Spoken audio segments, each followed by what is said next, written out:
Committee and other state and non-state actors within the framework of the committee's mandate to provide a platform for stakeholders to come together, engage on topical issues of human rights in the Sadiq region.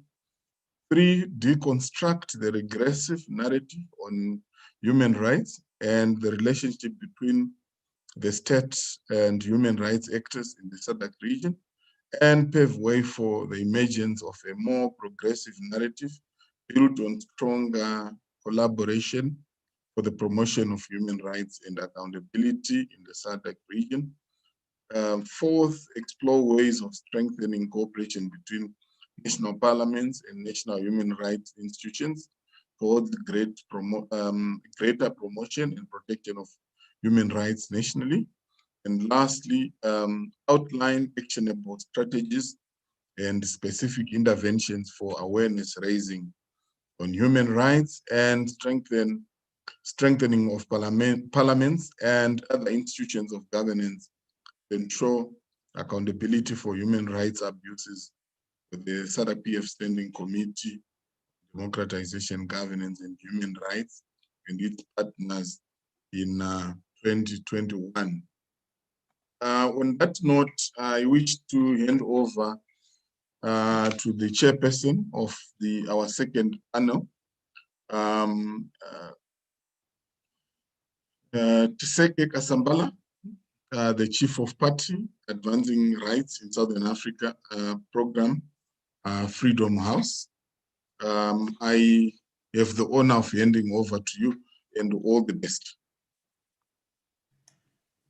Thank you very much, Mr. Kurasha, and good afternoon, honorable members and all participants, and welcome to this second session on civil society, human rights defenders, and parliament, perspectives on participation and engagement. Now, Mr. Kurasha already outlined the third reason why we are having this event today, and he spoke about deconstructing the regressive narrative on human rights and the relationship between the state and other human rights actors, as well as strengthening collaboration. So the main aim of this session this afternoon is to address the quality and effectiveness of civil society organizations' critical engagement with national parliaments in general, and the Sadiq Parliamentary Forum in particular, and also to look at opportunities and ideas for the improved inclusion, engagement, and participation of civil society and human rights defenders in parliamentary processes in the Sadiq region. And so this afternoon, we have two very eminent panelists joining us here today to walk us through these discussions. The first is Mbotlana Ravelo Arimisa, and I apologize if I've mispronounced your name, who is a human rights and social justice defender from Madagascar. And the second is Stanley Nyamanhindi, who is the Chief Executive Officer of the Sadiq Lawyers Association. And this afternoon, I'll start with asking both our panelists two questions. The first is on outlining for all of us here today the main human rights issues that affect their constituencies or the people that they work with in their countries or within their regional programs, and how parliamentarians and parliament has responded to these issues in their opinions. So outlining about 2 or 3 main issues. And I think the second question that is really important for us this afternoon is how both panelists, how you would both then describe the quality and effectiveness of your engagement as civil society and human rights defenders with national parliaments and the Sadiq Parliamentary Forum on these particular issues. So we'll open up with those two first set of questions, and I'll give you both up to 7 minutes or 10 minutes max, depending on the time that we have. And then we'll open it up for a further set of questions to the plenary. So we'll begin with you, Mbotlana, if you don't mind, we'll open up with you. Over to you.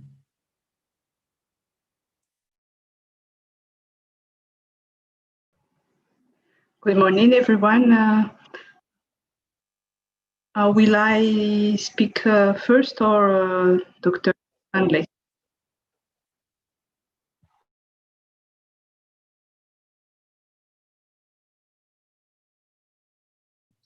You may go ahead. D'accord, merci. Je vais parler en français, la langue qui me permet le plus de m'exprimer. Tout d'abord, je me présente, donc je suis Mboulatina Ravelormis, activiste des droits humains à Madagascar. Je vous remercie de m'avoir invité à cet échange qui est très important et je pense que nous pourrions aussi avancer par les discussions que nous allons faire sur comment raviver ou renforcer cette relation entre la société civile et les parlementaires. Donc, comme je disais, je suis activiste à Madagascar. Je travaille, j'œuvre dans le mouvement Nifinankang, qui est un mouvement féministe pro-choix qui œuvre pour le droit de la femme en général. Nous travaillons sur plusieurs facettes de ces droits et particulièrement sur le droit à disposer de son corps. Nous pensons que la plus grande problématique qui s'impose en termes de droits de la femme à Madagascar, c'est vraiment ancré sur le fait que la société a une conception très négative de la femme malgache. C'est vraiment la source de multiples problèmes qui, après, prennent forme dans différents domaines. Vous nous avez posé la question sur 3 problématiques fondamentales. Donc, moi, je citerai 3. Premièrement, la plus grande problématique, c'est que c'est vraiment l'État, quelque part, qui est auteur de violences sur les femmes.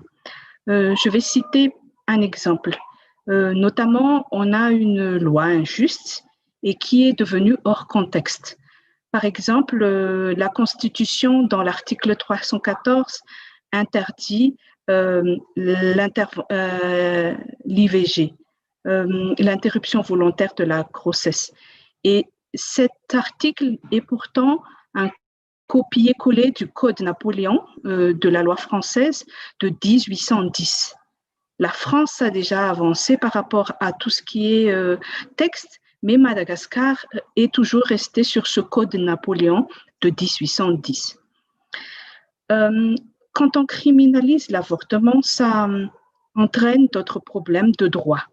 Par exemple, la non-accessibilité à la prise en charge sécurisée. Car comme c'est criminel, ils disent que c'est criminel, les pratiques se font dans la clandestinité. Et quand il y a la clandestinité, rien n'est sécurisé. Donc, il y a des risques de mutilation, de complications, voire de décès des femmes qui ont recours à cette interruption volontaire de la grossesse. Troisième problématique, moi je pense que c'est surtout par rapport au tabou. La société malgache a beaucoup de choses qu'on ne dit pas. Il y a comme une certaine hypocrisie sociale, une hypocrisie commune qui laisse faire beaucoup de violence sur les petites filles, sur les femmes de tous les âges. Donc, face à cela, on sent que nos parlementaires semblent ne pas être vraiment engagés pour que ces violences qui sont faites à travers les lois changent. C'est vraiment une problématique à part entière. Maintenant, l'efficacité en tant que société civile, deuxième question. Donc, votre deuxième question, c'est comment les parlements interagissent avec la société civile. Bon, à Madagascar, nous pouvons dire qu'on fait quand même ce qu'on peut, mais si d'autres pays sont avancés, d'autres pays d'Afrique sont avancés, avancent petit à petit et ont dépassé certaines étapes, à Madagascar, on recule.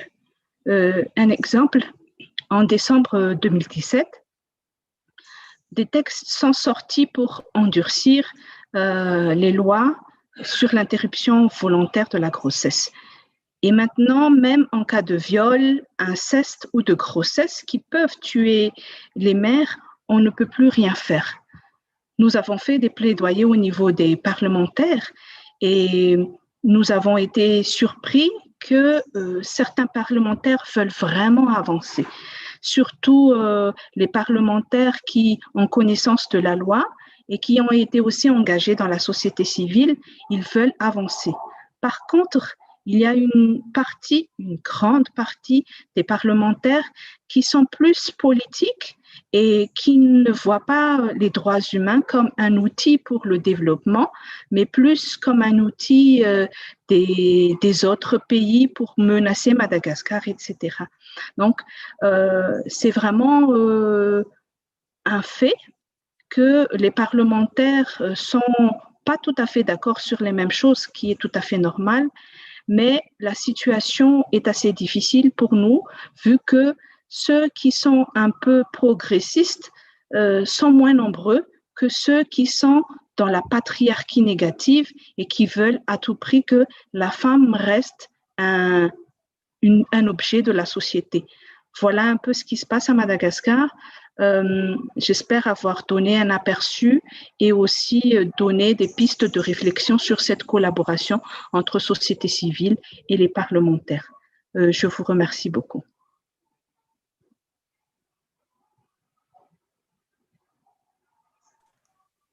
Thank you very much. And because you've spoken for only about 5 minutes, a follow-up question. You've mentioned the politicization of issues by parliamentarians. What, in your opinion, would you say are the other main hindrances to more effective engagement with Parliament on human rights?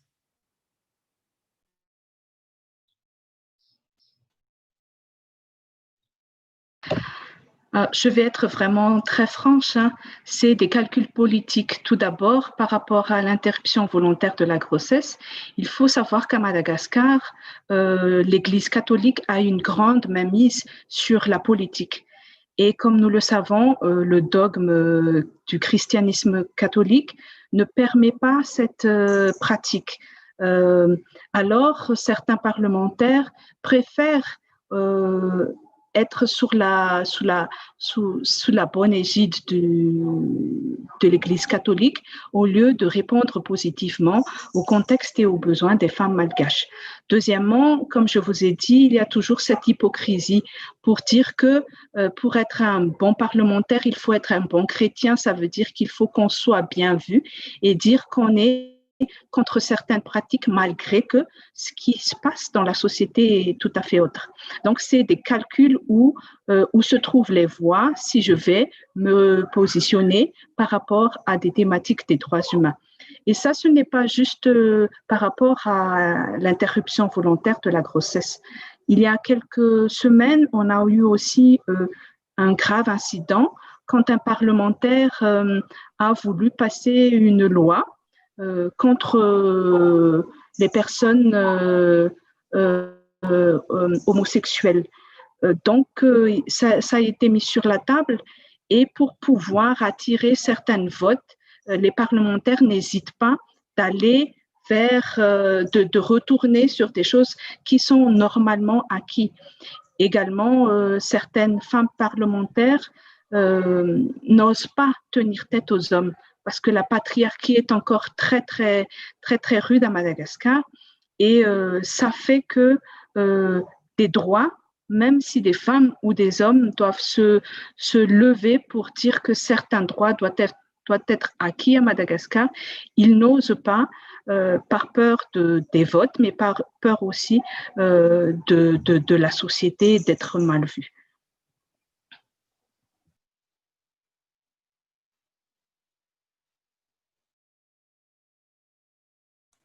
Thank you very much, Botliana, for, I think, setting out some of the challenges, especially as a women's rights activists and some of the women's rights challenges that you are facing in Madagascar and how the archaic laws that exist are hindering the type of engagement you'd like to see between yourselves and Parliament, and also the issues of politicization and religion coming into play, and the need for a greater understanding of how these laws affect women's rights in Madagascar. So without further ado, I'm going to hand over to you, Stanley, You are the CEO of a regional program, and so please give us your regional perspective on engagement with national parliament and regional parliamentary bodies, Sadiq. Thank you. Thank you very much, Teseke, and thank you for having me on the panel. I think the most important thing to look at is the issue of gender-based violence, and it is intricately linked with sexual and reproductive health rights. I want to start with this deliberately because it is first and foremost an issue that we shouldn't bring to the back pedal of our agendas. It should be on top of the agenda, and it's not only in terms of our planning, but in situations like this that we must first and foremost address these issues. And I'm grateful to the speaker who has just spoken because she put emphasis on this. So I would like to highlight that the Sadiq Lawyers Association, being the umbrella body of bar associations and law societies, we also have individual members who are lawyers and law-based organizations which are affiliates of Sadiq Lawyers. And the main aim and our motto is protection and promotion of human rights without fear or favor. So once we are working in that context, Teseke, we are saying there is too much of gender-based violence, whether it's culturally oriented, whether it's regionally oriented, and whether it's structural. And myself, coming from the legal profession, would know that this is one of the most conservative spaces where everything is skewed against inclusion of women. I will speak to the role of Parliament as one of the bodies that is involved in checks and balances, as at sharing or looking with us at the rate at which females are actually elevated to the bench in high courts nationally, at regional tribunals, but also in international tribunals. And I will let you know that we want to collaborate with the Sadiq Parliamentary Forum to look at how we can promote the independence of the judiciary, which is an important arm for the sake of the rule of law, through the checks and balances that parliamentarians provide. So gender-based violence is structured in that way. It might not look obvious. It's not about a sexual act of no consent, but it is a structural, systemic construct that we are experiencing and need to start working towards. We have been working very well with the Sadiq Parliamentary Forum in response to this at a regional level to come up with the Sadiq Model Law on GBV, which is a very, very important instrument that is going to help parliaments to look at how their laws are structured and what the gaps are between policy and implementation. Not only in terms of how the laws are harmonized and the gaps can be closed, but we feel that there have to be some practical and administrative measures that can be taken in order to reduce the gender-based violence that we are experiencing in our communities. The issue of sexual and reproductive health rights has been spoken to. I think the Sadiq Parliamentary Forum is a champion in that area.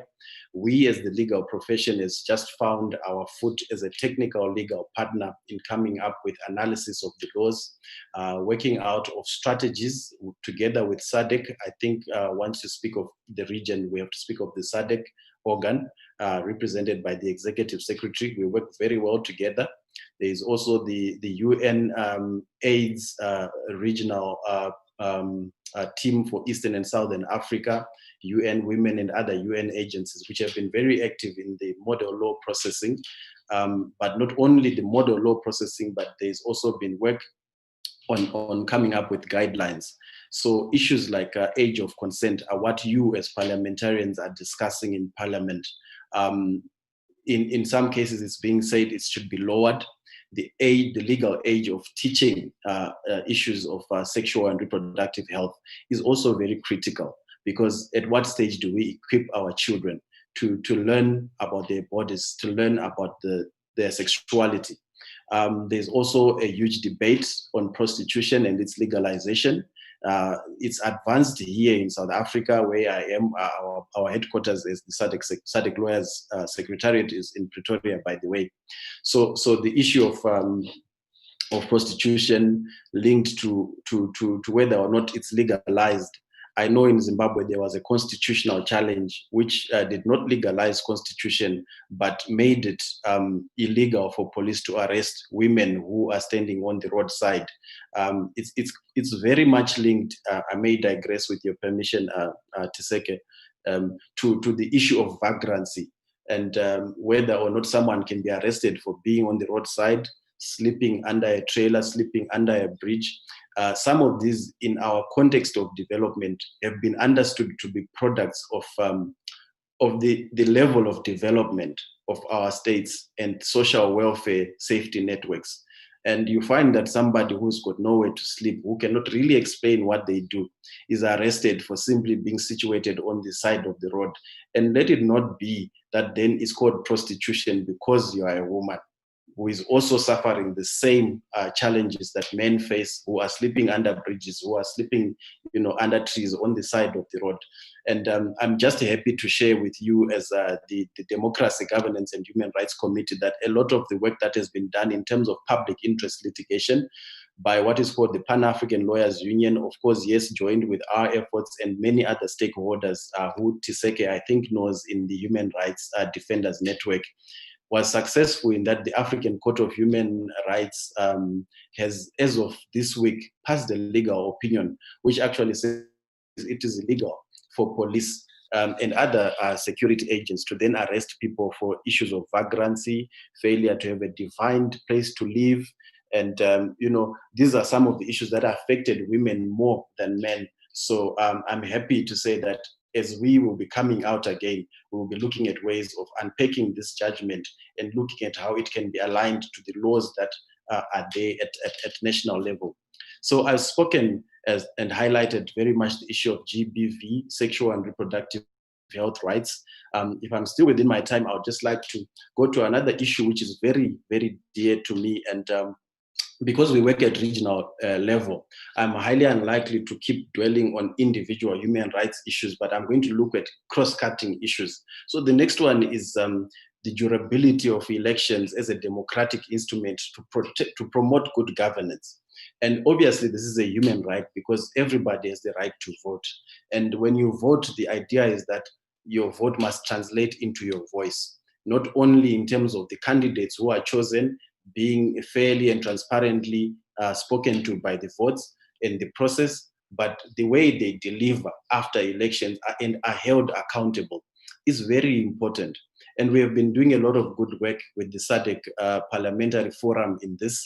I think they came up with the Sadiq model law on elections, which has been a very strong tool that has increased regional capital to promote democracy and good governance. We look forward to doing more work, but already what has been done is to develop guidelines that speak to different stakeholders to unpack this law and make it more simplified so that youth advocates, gender-based advocates, parliamentarians as well, find ways to learn about exactly how they can play their role in implementing a model law at regional level.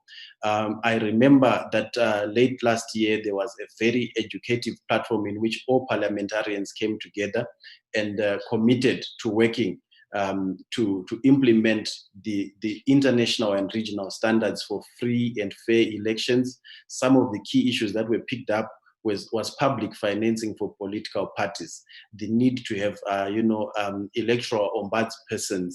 But I want to point out that we are a regional bar association constituted of law societies. And one of the key issues that you must know as parliamentarians is that they are in many a constituting act of the law society, a provision that gives them a mandate to work with parliamentarians in law reform and development of the law.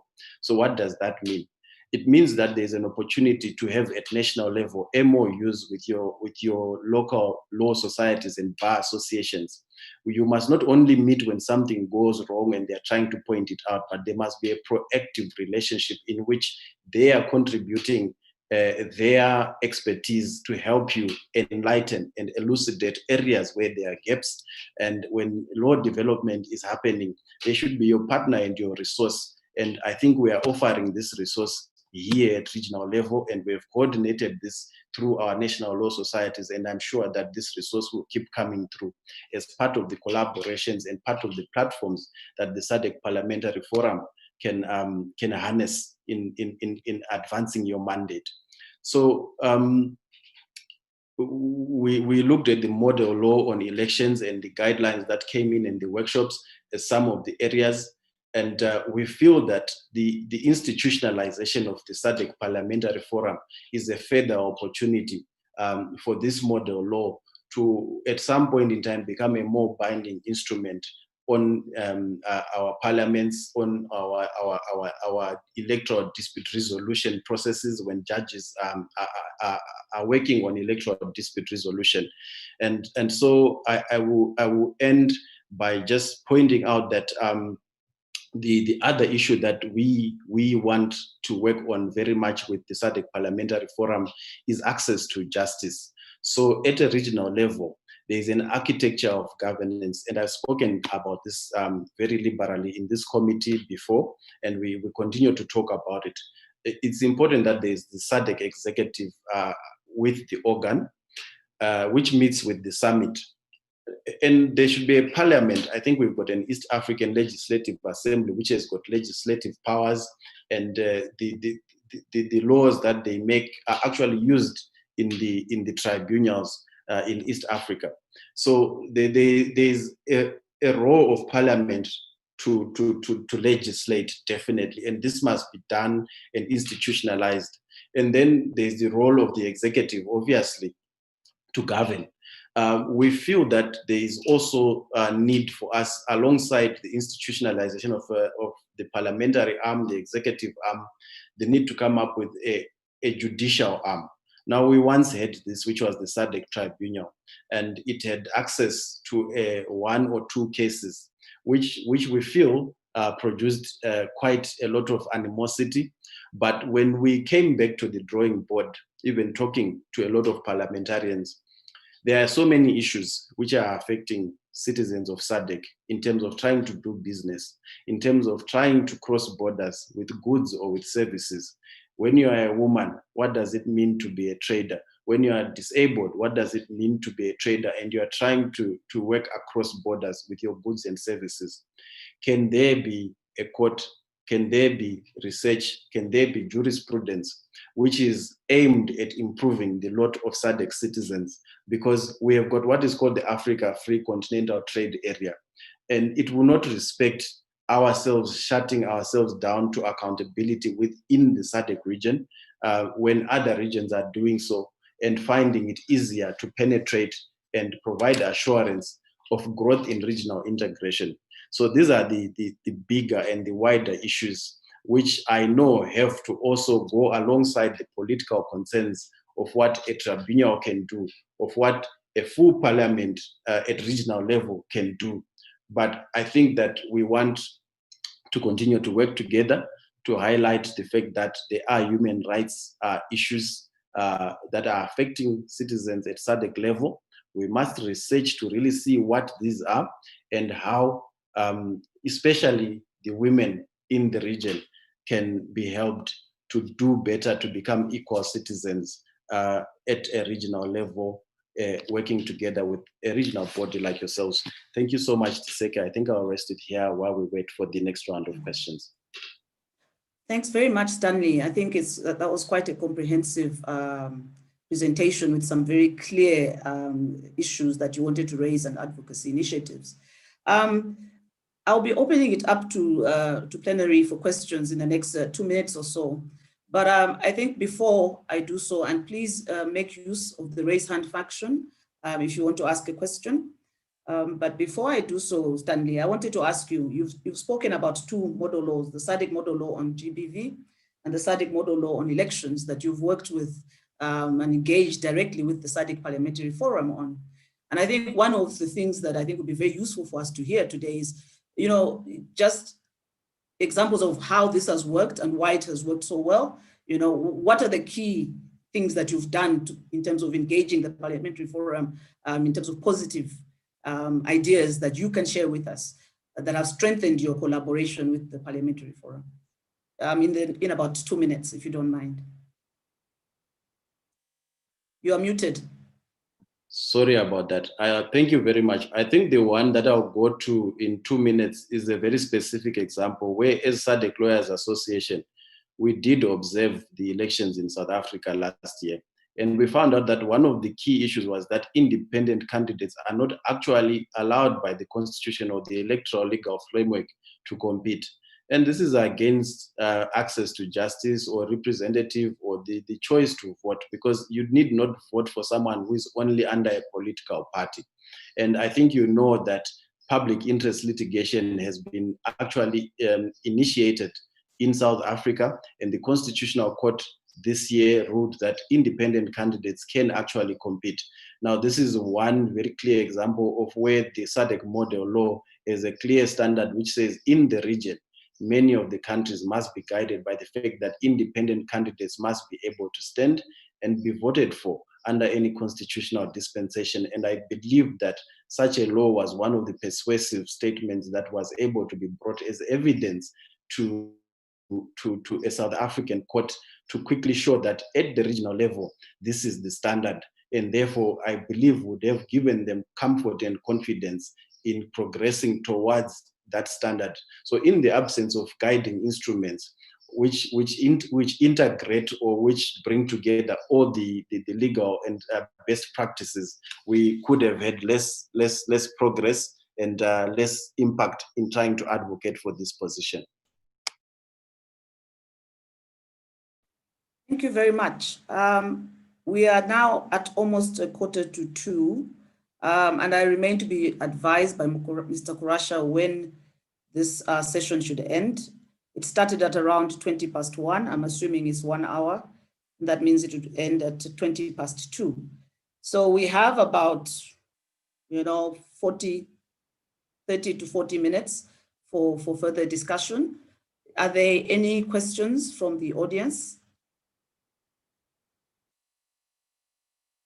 I cannot see any raised hands at the moment.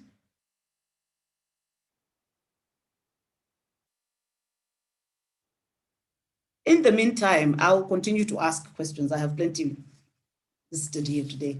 Botliana, you have spoken about some of the challenges that you faced at the national level with parliamentarians.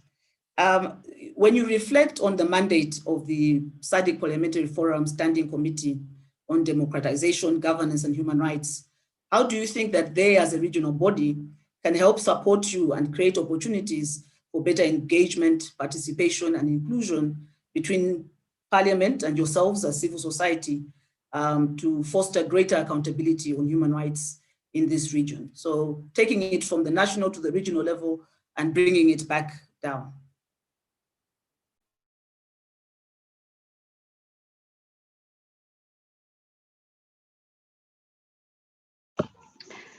Pour ma part, si on souhaite renforcer la participation et surtout l'engagement des parlementaires au niveau national et aussi au niveau régional, je propose quelque chose qui est un peu, on va dire un peu fou, mais qui je pense pourrait marcher, c'est de pouvoir tout d'abord à chaque nouveau parlementaire, donc à chaque nouveau mandat, faire le mapping des idéologies des parlementaires. Parce que jusqu'à maintenant, les parlementaires sont élus par rapport à leur couleur politique, sans qu'on puisse vraiment savoir qui se positionne où par rapport aux droits humains. Il y a des parlementaires qui ne savent même pas ce que c'est les droits humains. Donc, ça pourrait aussi aider la société civile à savoir que quand il y a telle ou telle thématique, qui est un peu pour, qui est un peu contre, vers qui s'avancer. Je pense aussi que ce serait nécessaire au niveau des parlementaires de la SADC, parce que pour nous, sociétés civiles locales, on souhaiterait savoir qui, parmi ces parlementaires, pourrait nous appuyer par rapport à notre thématique.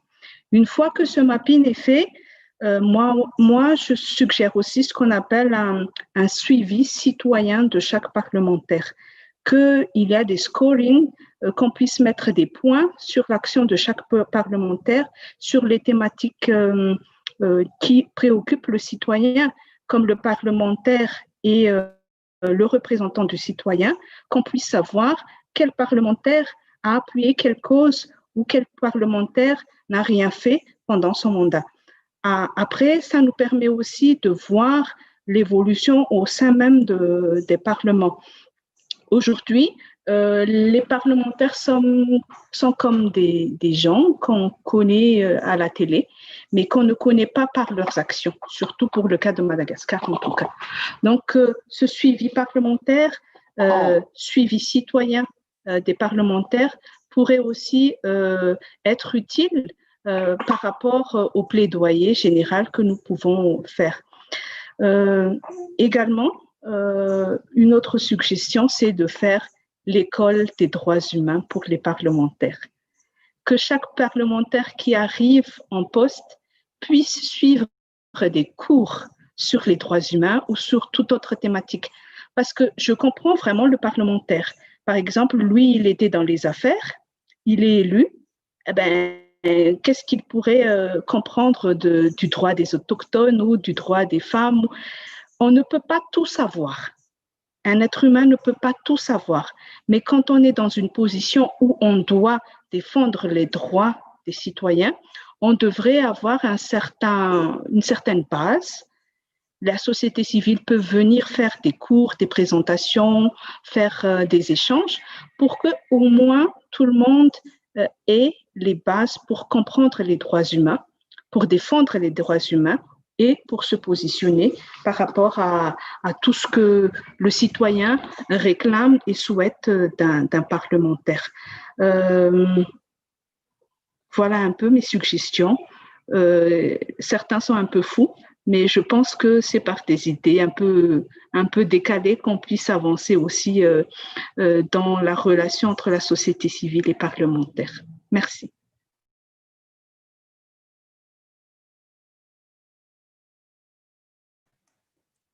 Thank you very much. I think it was pretty clear. I think one of the two main takeaways from your presentation included looking at ways of monitoring the records of parliamentarians when they're in parliament and how, what they have actually been doing in parliament and how they voted.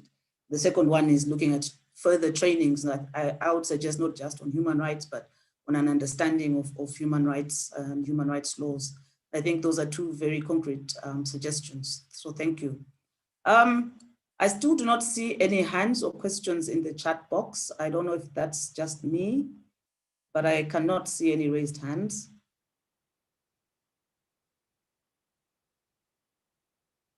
I see David Matsini. David, please go ahead. Hello, good afternoon, everyone. Thank you. I was wondering, with the way the parliaments are set up or structured in the entire region, is it possible under these circumstances really to have parliaments that protect human rights, parliaments that are inclusive when it comes to designing legislation to protect human rights, So it's the structure itself, is it conducive or is it hindering? I would be interested in hearing, what the panelists think about this one. Thank you.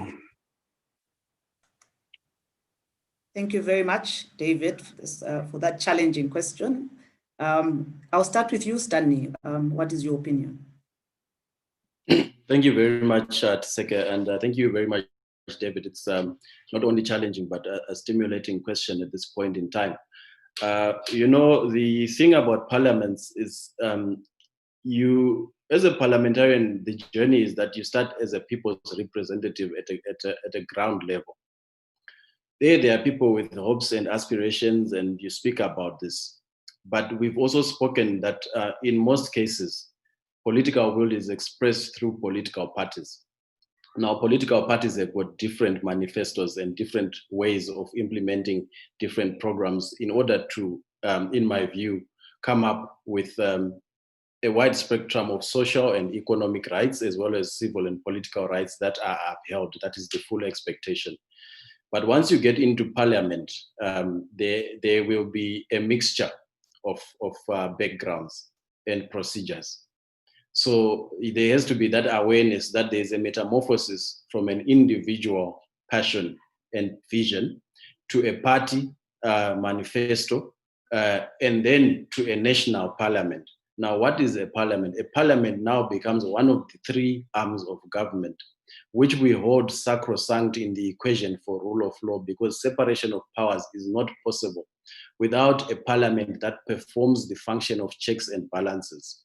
So I think that at a parliamentary level, yes, there is adherence to party manifesto. There should be adherence to individual conviction, because that must drive your passion in your work.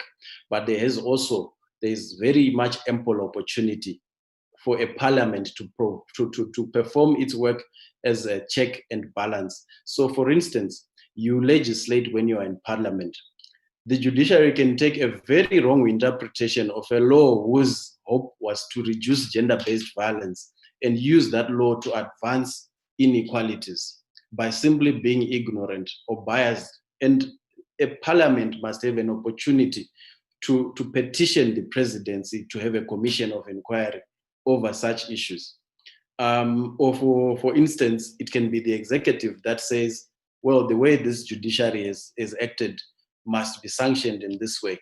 In certain constitutional dispensations, then a parliament has got a right to actually vote on what procedure must be taken as discipline against any judiciary. So I'm just saying that at a national level, it is very imperative and important, and it is an act of personal conviction and subjective individual moral imperative, so to speak, for each individual parliamentarian to vote for legislation, to vote to approve processes that only enhance human rights and rule of law. And I'm saying this fully cognizant of the contestations that operate when you sit as a parliament. And that's why I outlined the journey from your constituency to the party headquarters and to the parliament. And I think that each party will have a chief whip. It's for a reason. And we have to recognize that there are different ways of doing this. But we believe that through instruments like the Parliamentary Portfolio Committee, more researched and nuanced evidence can be presented and can be used to justify certain instruments for upholding human rights and certain processes for upholding human rights. And I have outlined that the law societies, if you look in their legislation, they are mandated to work with Parliament in order to enable this national function and to make it more conducive with evidence in order to protect and promote human rights and rule of law. I hope I found an answer in between the lines for you, Daniel. Thanks, Stanley. I think you've really emphasized the moral and ethical imperatives that come with the job of being a parliamentarian, as well as the political nuances that come with being in parliament. Now, I think we've spoken a lot about the role of parliament, and my question now goes back to you guys as civil society organizations, because both you yourselves and parliament play a mutually reinforcing role when it comes to issues of accountability, engagement, and participation. What more should civil society organizations be doing to strengthen their engagement and collaboration with Parliament? Because oftentimes we find that it becomes sometimes a war of attrition as opposed to engagement and collaboration. And in as much as there are political and religious divides, how do you bridge them? And what would you suggest as civil society organizations in terms of how you can strengthen your engagement with Parliament? Because it's certainly not just one-sided. I'll start with you, Stanley, then I'll go to Mbotliana. Yeah, thank you very much, Teseke. I think that in this respect, knowledge is a very powerful tool. So when civic society doesn't know what parliamentarians want to achieve, and parliamentarians don't know what civic society wants to achieve, it creates a rift. I know of a regional mechanism which is trying to combat this between civic society and the Sadiq organ. There's a non-state actors platform which has been inclusive and which has been actually designed with the input of civic society. And there are also platforms where civic society meets to discuss, which also provide an opportunity for the Sadiq Parliamentary Forum to come together. Now, I'm not trying to jump the gun and suggest that you are now institutionalized and are now a legislative arm of the region. But insofar as this is the context in which you work and you are the formation which is advancing this agenda, I really think that it is very important for you to start thinking about a specific civic society engagement platform. I think Depros was very clear in the opening that your agency and its relevance in the region is bringing more impact and is catalyzing the work of civic society in many a respect, because it's not only in elections where you can set the standard for good practices and where you can go back to your countries and actually use parliament as a check and a balance in order to make sure that laws and good practices are implemented. But it is also in the context that as SADC Parliamentary Forum, you are now a regional leader in setting agenda. And so you must have a platform like what we are having here. I think I really applaud this, that we are giving our voice here. There are MOUs between such NGOs as Amnesty International. Maybe, it gives hope that other areas of human rights activism can partner with you to make sure that gaps are closed.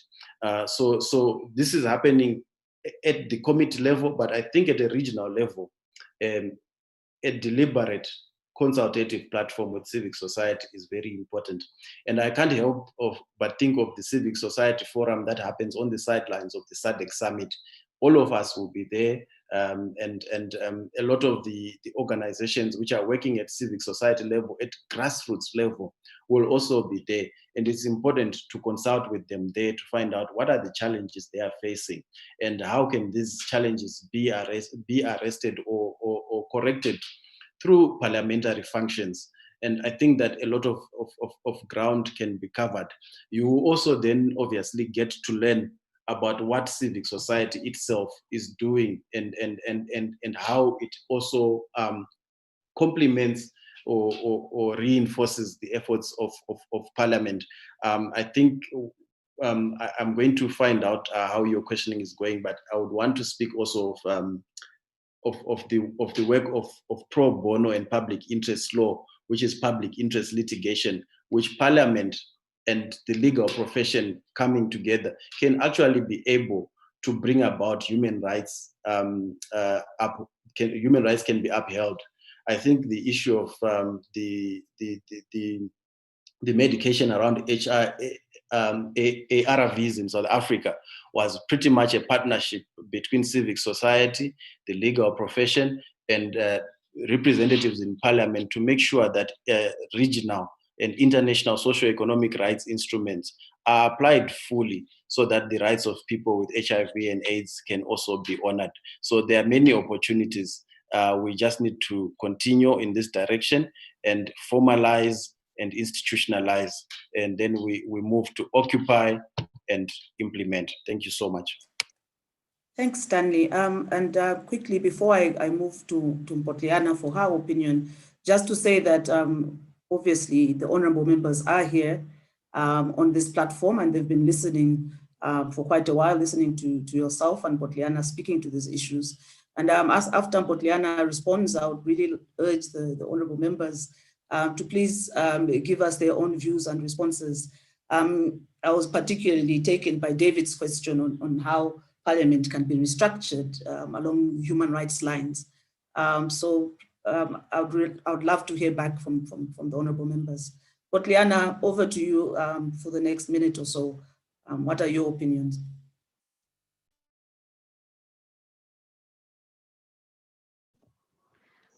Merci beaucoup. La question de David est vraiment très pertinente. Et je pense qu'elle nécessite une autre discussion, un autre panel, parce qu'il y a les limites au niveau des parlementaires qu'on constate tous les jours, surtout en Afrique. Mais il y a également, il faut le dire, la limite de nous, société civile, par rapport à cette relation de travail avec les parlementaires. Donc, moi, je pense qu'il faut réfléchir davantage et tirer cette thématique que David a mise en avant pour que l'on puisse avoir des pistes de réflexion, car, quoi qu'on puisse dire, il y a un certain malaise au sein de cette relation, au sein des parlementaires, au sein du travail des parlementaires, au sein du travail de la société civile qui mérite réflexion. Après, la question sur comment renforcer la relation parlementaire-société civile sur la surveillance, je vais caricaturer un peu. Je pense que la société civile sont les yeux, doivent être les yeux des parlementaires parce que la société civile est là tous les jours dans la société et peut être aussi le relais entre le citoyen lambda et le parlementaire. Seulement, si les yeux et la tête qui sont les parlementaires ne sont pas en bon accord, c'est le citoyen qui perd, qui est le perdant. Donc, il faut aussi qu'on puisse comprendre que la société civile, si elle veut que les choses changent, il faut qu'elle soit en accord aussi avec les parlementaires parce que c'est le parlementaire qui a le pouvoir délégué par les citoyens de changer ces choses. Et en même temps, il faut que le parlementaire puisse comprendre que s'il veut changer les choses, il doit être en accord avec la société civile qui est aussi quelque part ses yeux et sa main dans la société en général. Donc, pour moi, pour pouvoir être en accord, rien ne vaut le dialogue. Il faut parler, beaucoup parler. Je ne sais pas si dans d'autres pays, des espaces de dialogue entre la société civile et les parlementaires existent. À Madagascar, ce serait vraiment une bonne chose si on les multiplie. Donc là, je nomme la CNIDH, qui est le Comité national indépendant des droits humains à Madagascar, qui pourrait vraiment renforcer ce rôle où le parlementaire peut parler avec quelqu'un de la société civile sur une thématique. Le but n'est pas d'être d'accord sur tout, parce que c'est ça qui fait la démocratie. On n'est pas d'accord sur certaines choses, mais on avance. Mais si les êtres humains ne se parlent pas entre eux en tant qu'êtres humains d'abord, puis parlementaires, société civile après, on ne peut pas arriver à des consensus ou on ne peut pas arriver à certaines compréhensions de l'autre. Donc, pour pouvoir mutualiser et renforcer ce rôle qui est de bien servir le citoyen, je pense qu'il faut créer plus de plateformes, de scènes où on peut parler ensemble. De même, entre parlementaires, je pense qu'il serait vraiment utile que les parlementaires d'Afrique, les parlementaires de la Sadiq puissent se parler entre eux.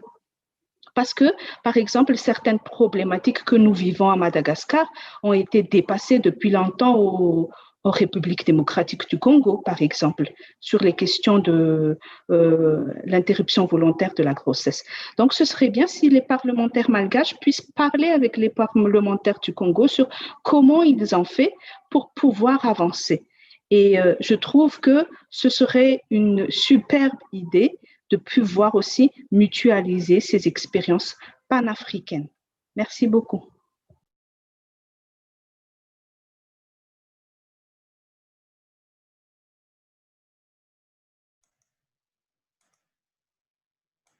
Thank you very much, Mo.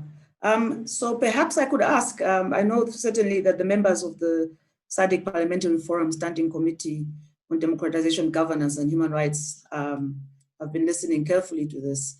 And so perhaps in the absence of any further questions, if there are any other comments, either from the committee itself or from other members of the audience. Tseke, if I may, Please go before ahead. honorable members come on board, Kurasha, I wanted to respond to the specific question on the structure, whether parliaments are structured to fail or to succeed in terms of dealing with issues of human rights. I think what is important is to understand that parliaments, like any other organ of state in any country, reflect the context in the country. What you see is that obviously the domestic dynamics will permeate through parliament.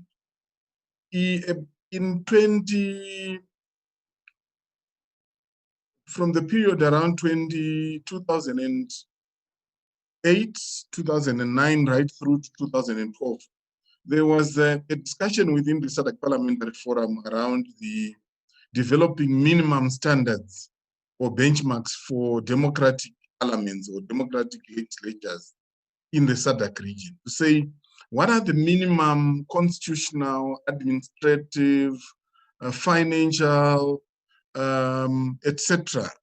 arrangements that we require to have a functional and effective parliament.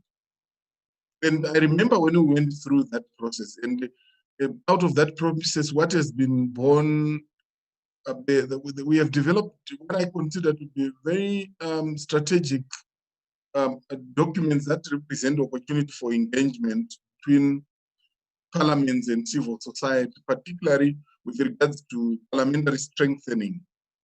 If your parliament is weak in its core mandate of legislating, oversight, representation, it is not going to be miraculous that they suddenly are effective in championing human rights. So that's why I spoke about the context. And the features in Africa are exhaustive, one comprehensive and exhaustive tool in terms of what are those minimum standards or benchmarks that you need to make parliament effective to be able to operate. And probably that's also part of the discussion we need to revisit, to say, if parliament is structured in a way that doesn't render it effective, obviously that parliament cannot be as effective. And therefore, we need to look at the whole architecture of what are the structures in parliament that could render parliament effective.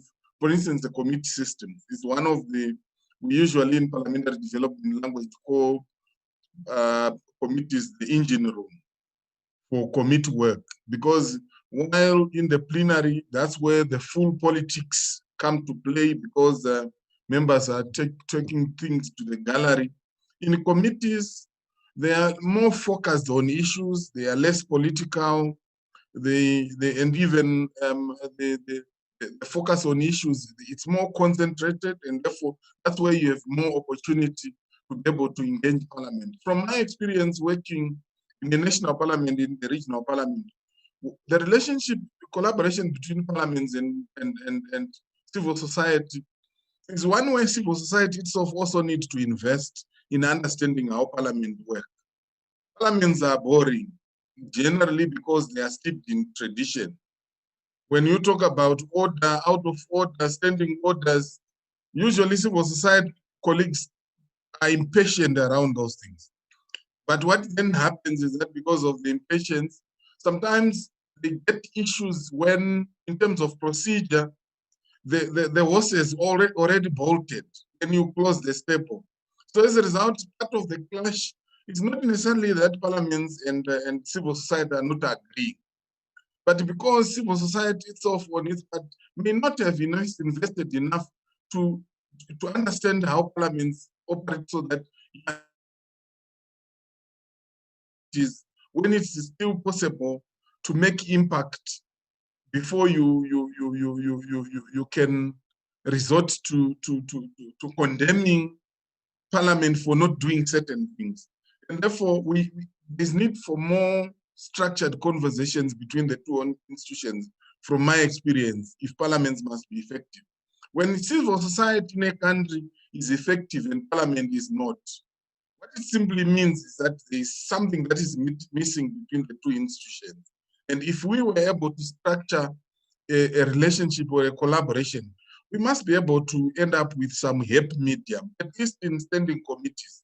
And for me, it's a challenge that I want to put back to civil society, to deliberately invest in understanding how parliaments operate and what are the opportunities and where are these opportunities. It's actually training that we offer sometimes to civil society on demand and as part of our work to help you to access, to understand, to become closer to parliaments, to understand parliaments better, so that that way we are able to collaborate better. And honorable members who are in the House can speak to that specific question, and I know that we benefit from it because we are no longer talking hypothetically. They have lived or they are living these experiences, and they can be able to share useful tips with the meeting. Thank you very much, Tseke.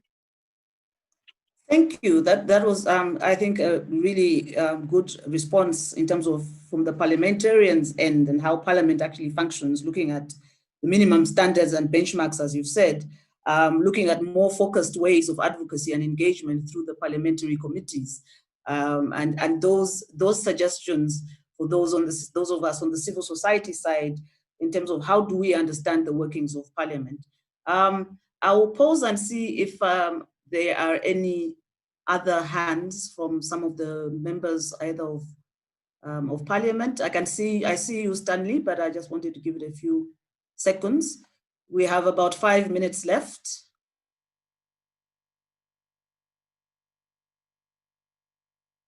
Well, I think Shudaini pretty much covered it, I guess, on the side of Parliament. Stanley, you had an intervention to make in the next couple of minutes or so. Yeah, sure. Thank you very much. I think the question that was asked by Honorable Daniel is one of those questions that get your mind moving and you don't stop processing it. And it makes for a good discussion. Now, one of the things that came to my mind is in the context of whether or not it is possible for parliaments to conveniently or to have the facility to protect and promote human rights in terms of the dynamics of their work and the exigencies thereof. They came to me a discussion that we had with the parliamentarians in one of the working sessions towards implementing the model law on elections. And it came about that the nature of politics in the African context is polarized. And I'm just pointing this out not because it's a curriculum to addressing the issues we are talking about here, but it's a social context which really colors the way in which it becomes possible to neutrally or not so address issues of human rights at a national level. So what I mean by that polarization is that, the parliamentarians in reality, when we observe them, those of us who have a chance to work with you at a high level, we see that you are very cordial with each other. You actually discuss issues, you actually debate across the table, and in many cases, it's not characterized by violence or anything that the polarization of politics at the ground level portrays. Now, one suggestion that came from a member of the media was, would things be different if we structured a program of showing national unity at parliamentary level and making it cascade down to constituency level? What would be the meaning of this? It would be the meaning for the constituencies to know that having different ideas on how to lead the country politically must not translate into polarization, must translate into a healthy debate and feeding each other, but based on one national interest. So the privilege that parliamentarians enjoy to debate intellectually, to relate at a procedural level and actually have outputs has not really cascaded down to the constituency level. And the observation has really been that it then arrests some of the smooth flow and process flaws in enabling parliamentarians to represent at a national level.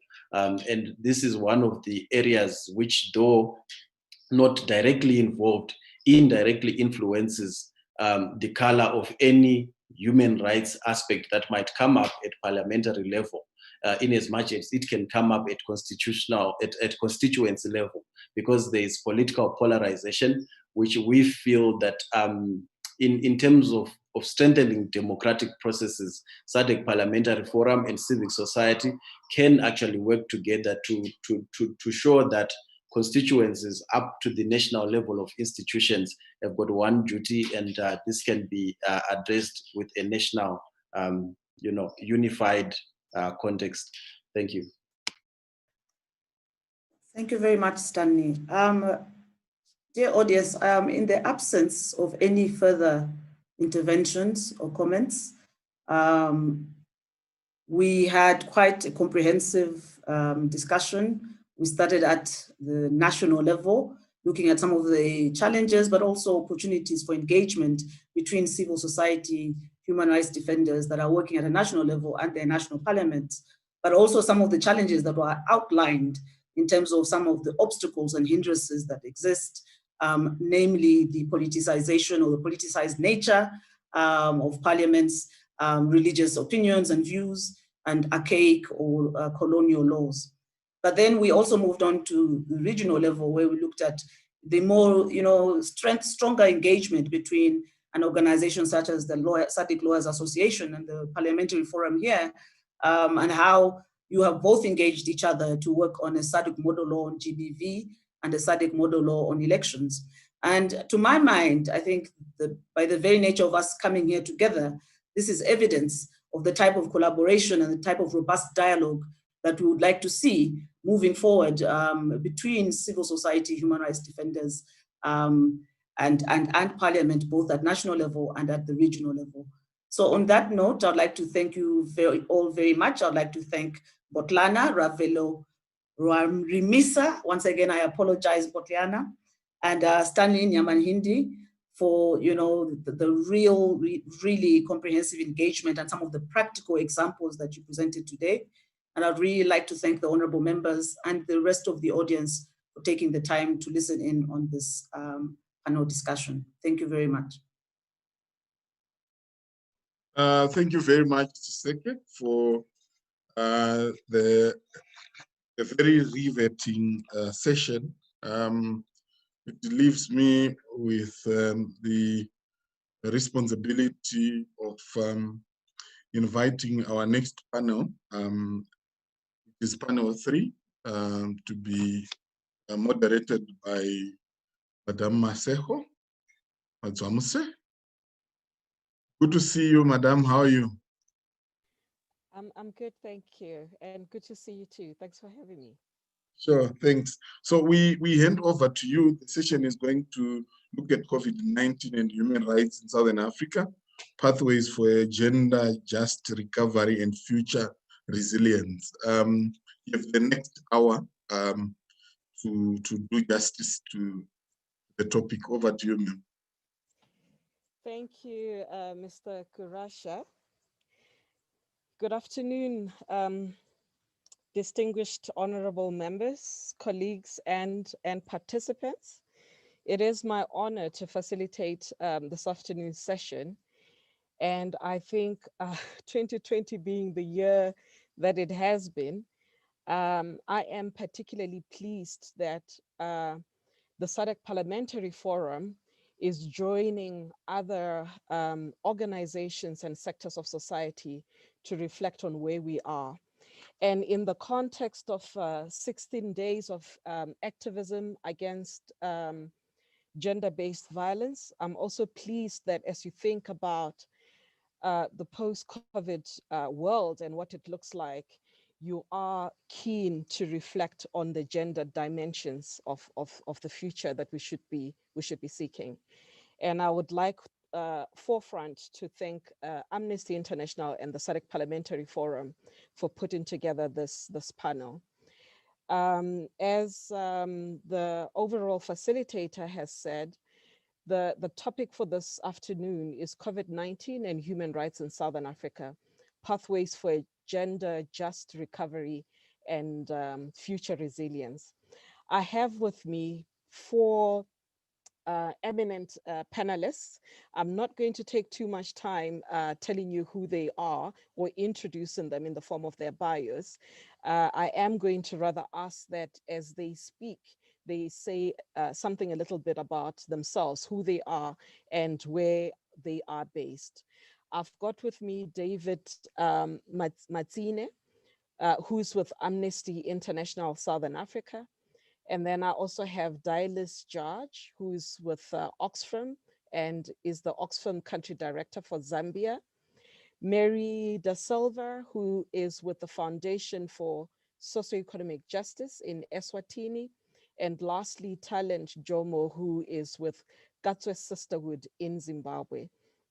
And I am going to go straight into the question, the main question for the day, and I'll ask that you come in the order that I read out the names.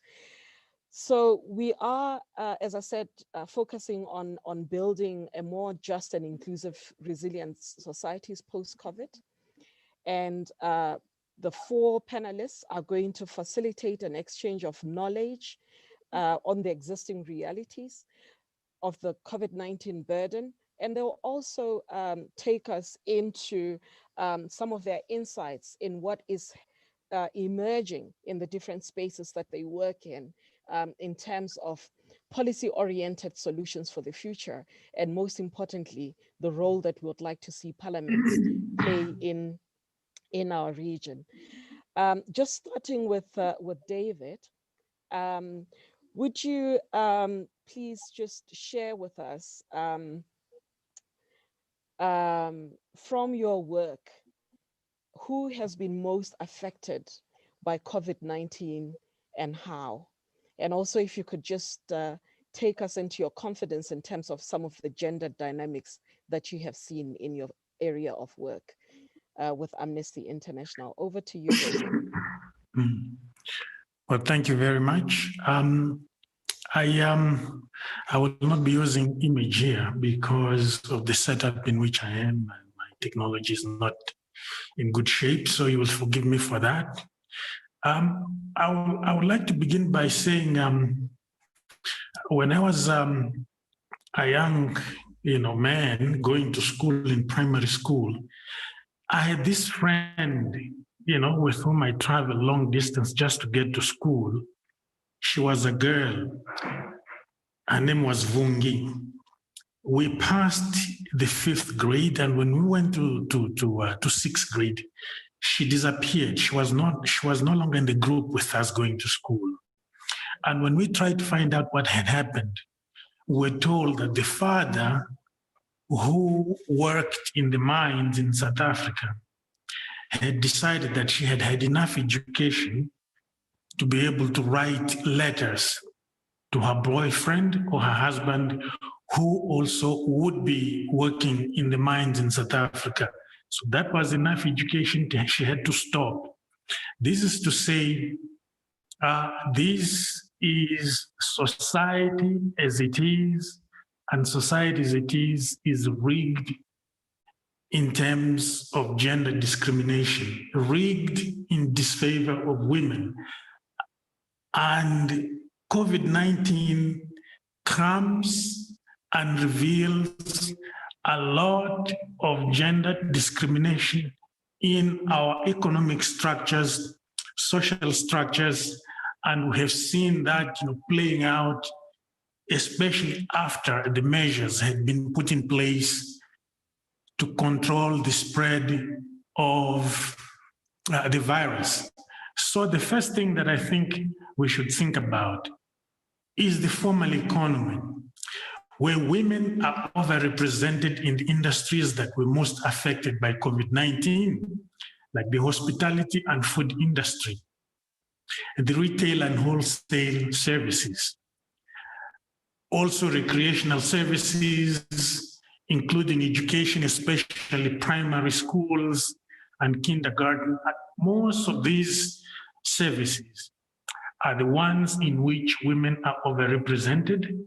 And when the measures to control the spread of COVID-19 were put in place this factor was not taken into consideration.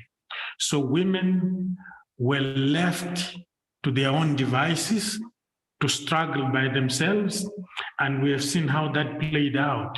Most of these women are the breadwinners in their families. They are the principal income earners in their families. Then in the informal economy, over 70% of which is driven by women. This was also affected by COVID-19, especially the measures that were put in place to control the spread of the virus. So what we have seen playing out here is that women who depend on markets, trading in these informal spheres were not taken into consideration in terms of the impact that would have in them when these policies to arrest the viral spread were put in place. Then we also had the problem of gender-based violence. As soon as these lockdowns and emergencies, states of emergencies, disaster, calamity were put in place, all over the world, there was a spike in cases of gender-based violence. We also experienced that here in Southern Africa, throughout the region. So it wasn't just in private spheres, but it was also in public spheres where we saw a spike in gender-based violence. So in private spheres, many homes became enclaves of cruelty in which women and girls lived in fear of abuse and violence. We are talking about physical, economic, social, and psychological violence and abuse to which women and girls were exposed in order to keep them captive and dependent on their abusers, most frequently men in these households. In public spheres, we saw closure of services which exposed women to risks of violence. For example, the reduction of public transportation capacity exposed women and girls on the streets as they had to rise up early in the morning just for a little chance to get transportation to go to work. After work, they had to spend long hours on the bus stops, on the streets, waiting for public transportation, for a chance to get public transportation to get home. So late at night, in isolated areas, they were attacked, killed, and all sorts of violations that took place. And we also saw the reduction of other services, such as policing. Even courts in some cases were closed. They wouldn't serve people. So women couldn't actually get assistance to get restraining orders to stop their abusive partners from committing acts of violence against them. This has been a serious problem. Now, at the root of these issues has been the categorization of what constitutes essential service or not. Who decides that? And what are the values? What are the priorities? What are the assumptions or prejudices do people have, policymakers, legislators have when they decide what constitutes essential services? We have seen the exclusion of women and women rights organizations in deciding, in the policy design, and in the legislation of measures in order to stem the spread of COVID-19. I think I will stop there. Thank you. Thanks, David. I think you were reading my facial expression there and picking up that I'm about to step in and ask you to pause. Thank you so much for giving us that broad perspective and really painting a picture for what the challenge looks like for Southern Africa. What I like is you do start with a personal story, because often we discuss these concepts in abstract as if they are removed from reality and that there's no people behind these issues. And I loved what you did when you were telling us the story about your friend and making the point about how society is rigged in terms of gender discrimination. I'd love to move on to really bringing the conversation again to pragmatic contexts and looking at what is emerging and what we're seeing in the different countries in the Sadiq region. And at this point, I'd love to bring in Dialis from Oxfam in Zambia, and also pose the same question that I posed to David, which was essentially from your work, who has been most affected. But I would also like for you to please give us insights on what the pre-existing structural challenges were, because the discrimination, the gender-based discrimination, the gender-based violence that David speaks about, the exclusion in policy spaces is not something that started with COVID. It predates that. And it's good for us to know where we have come from so we can really have an informed discussion about the pathways into the future, which we're discussing this afternoon. Over to you, Dialis.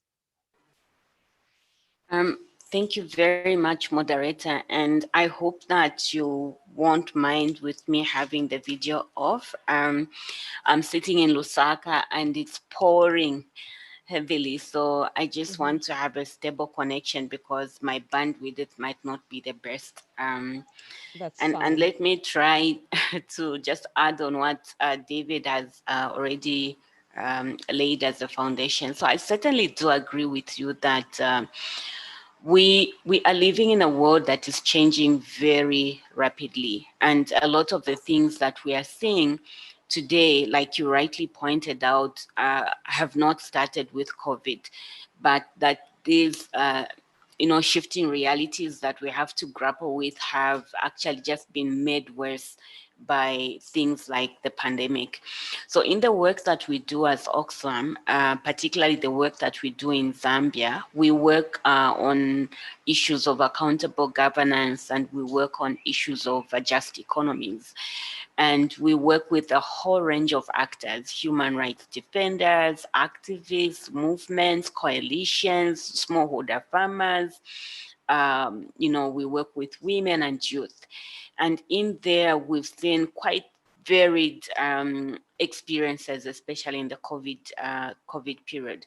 For example, when you talk about accountable governance, the partners that we work with, the human rights defenders and the activists, the coalitions, have really been keen to, bring to account government on a number of failures. Why the increase in debt, for example, why the poor public finance management, why the lack of, prioritization in terms of where the resources go, why the discretionary public spending. And we have seen that because of COVID, there are a number of restrictions that have come in place that make it difficult for some of these actors to be able to push that agenda. And you might have heard of a story where our activists in Zambia had to convene in the bush, to avoid being locked up and to send a message. And largely the ones that went there were the young men and the women were absent. And what we saw is that because their voices were so loud, they managed to get something which was deemed as, support to activists because they're part of a critical sector, which is tourism in the art that they do.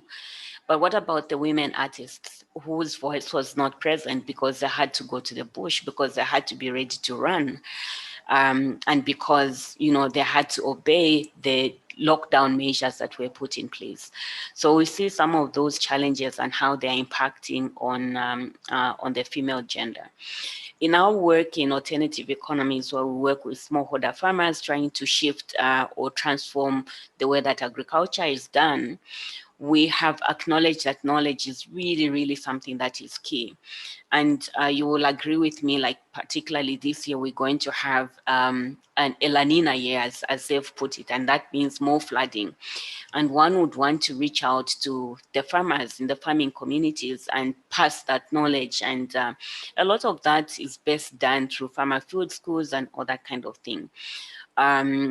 And we've not been able to convene the women so that they can access the knowledge, because they, have to, try and think about the vulnerabilities that they bring by virtue of them being caregivers at home and by virtue of them being outside of the income system at the minute. So they are much more vulnerable. And when you go and share this knowledge, it ends up, with the men that come and represent households. But how certain are we that the actual capacity is actually reaching to that female farmer and they're able to convert it into something? And equally, when we talk about selling their produce, the markets are places of high risk in a COVID context. If you talk about grain marketing that happens once a year, it's something that is not very accessible to the women now. So how is it that they convert their produce for those classified female crops like groundnuts, like cassava, into some sort of household income? And so we've seen those challenges coming up. Equally, in our gender justice work, we've seen restrictions as a result of COVID, impacting on women because they don't have that access to basic services like water. And because of also are the majority in the informal sector, in the restaurant industry, in the saloons, and so when those are closed, it means that they are stuck at home, and this is where they are subjected to other, impacts like gender-based violence. This is where they are not able to step out and access that, sexual reproductive health. And so we've seen, in addition to what David has spoken out, quite a number of shifting realities, and a lot of that disproportionately affecting the women. You asked me to speak about the structural challenges. I think there are 5 that come to mind, and using Zambia as a lens, and I'm not sure how much this will resonate with other countries. Very quickly, one of the major things that we are battling with is debt, which I spoke about. And between 2010 and 2018, for example, in Zambia, our debt to GDP ratio has grown from like 20% to 78%. And in 2020, we're talking about 95% of debt to GDP. Now, that's massive. That's really, really massive. And in addition to that is a huge depreciation of the kwacha. Year on year, from 2019 March to 2020 March, we're sitting at about 24%. Now, in a context of the pandemic, it means that certain things change. The prices go up, inflation is up, your buying power is up because you live on an income of a day-to-day basis. All these things are impacting you. And the ones that struggle the most are the ones that are in the informal economy. And the majority of those in the informal economy are the women. Poverty and inequality is one of the other things that we've seen, and it's poverty and inequality with a failed social protection. And in this particular one, for example, we have seen resources being shifted out of what are considered non-critical sectors into health.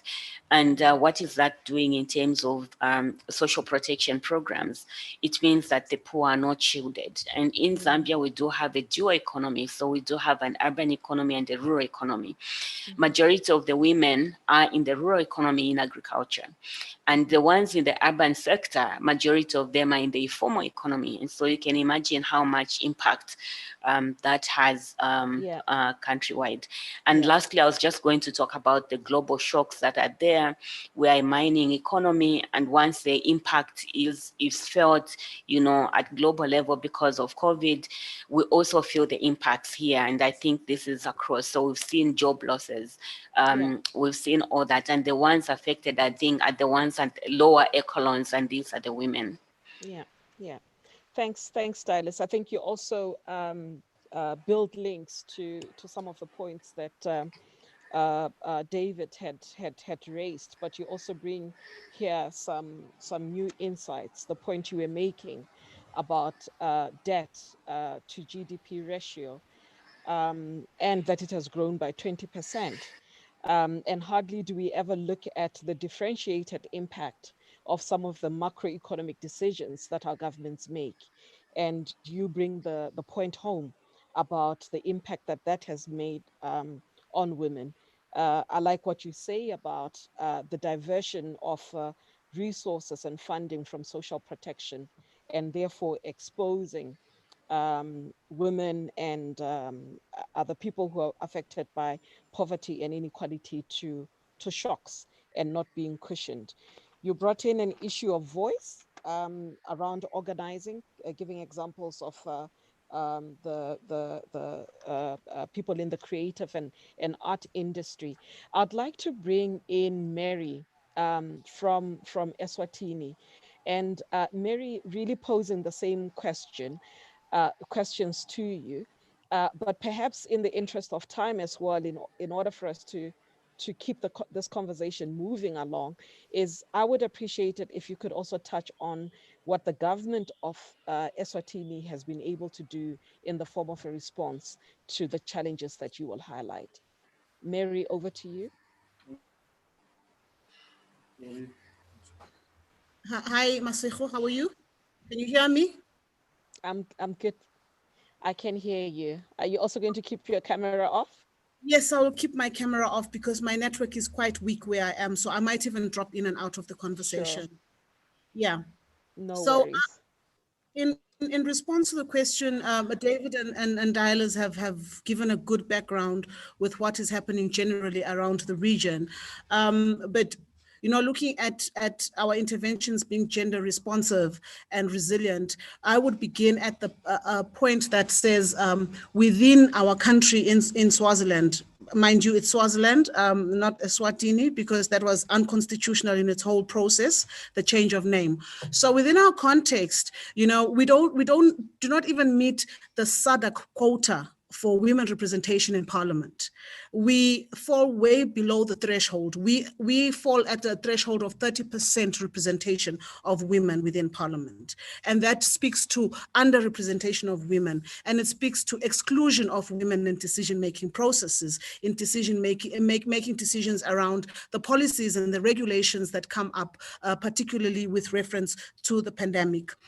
Now, within a context of a country which is steeped in a very conservative culture, where women are seen as perpetual minors, their voice that Dialas was speaking about is not there. Women are not at the table to bring forward solutions that would address the issues that they face. We have seen the government basically focusing mainly on preventative measures to stop the spread of the pandemic, but not looking at issues of access to services, of looking at access to justice, of looking at putting in place systems that will better promote and protect women. Particularly, there's a consensus that cases of GBV have risen because women are now finding themselves, being within the control of their abusers without any systems being put in place for reporting or for responses to that other aspect, the social impact of GBV on women. And women human rights defenders have had to come to the fore, and civil society organizations have had to actually go to government and insist that they be declared as essential services in order to bridge that gap. Government has done nothing, within our context, they've done absolutely nothing in terms of response mechanisms and in terms of access to services. Access to services in terms of access to justice, access to healthcare, access to information. What we are seeing is that they're taking advantage of the situation and being opportunistic in placing more restrictions on in a country where fundamental freedoms and basic human rights are not respected, where they are not promoted, where human rights defenders generally are always, their rights are violated without any recourse to the justice system. And this because we are in a country where there is no separation of powers. We are in I believe, the last absolute monarch, where the executive powers, legislative powers, and judicial powers are all exercised by the institution of the monarchy. So where human rights defenders and human rights issues are concerned, if they are going to erode any of the powers of the monarchy, of course, we have no recourse. Our courts will enforce the status quo to ensure that those powers are not eroded. We have spoken about the economic impact. We have spoken about the social impact. And, you know, within the context of Sadiq, I'm here, I caught a bit of the last panel where they're talking about a model law on GBV and a model law on elections. For us as a country, all we do in terms of conformity to Sadiq standards is that we hold elections every 4 or 5 years. That is all we do. We do not have free and open elections in this country. There is no political participation. Political parties remained banned. And as long as we view it, as long as political parties are banned, we do not have an alternative voice that will bring all these issues that we speak to the forefront. So even with Parliament, even when they pass laws or make policies that would be a bit more gender responsive, if the powers that be do not wish to endorse those laws and pass them into and enact them, basically, those laws are never passed. We saw this with the sexual offenses and domestic violence. It's a process that we began in 2004, and we only had the act enacted in 2018. So as long as the powers that be do not agree with the concerns of the citizens and the issues that we bring to the table, then if they do not agree to that, it will never be seen. So we view Swaziland within the context that says SADC needs to play a bigger role in ensuring that Swaziland has elections and has members of parliament that are representative of the people and representative across all minority groups, because even other gender minorities are not recognized. They are not tolerated in our society. So perhaps maybe I can end there and open it up for any questions going forward. We will come to questions, Mary. Thank you so much. I think what you did there for us is to remind us that we really cannot talk about gender justice and pathways to a gender just recovery if we don't take stock of some of the governance failures that we have within our political systems. And what you say there about the limited role that the legislature plays in terms of passing laws, but also the separation of powers that we're seeing playing out in Swaziland, and what it translates to in terms of women's access to services and justice in a case where they're being exposed to increases in gender-based violence, and many other points that you raised, I think are quite pertinent. I'd like to bring in Talent Jomo from Zimbabwe to share with us as well insights from Zimbabwe.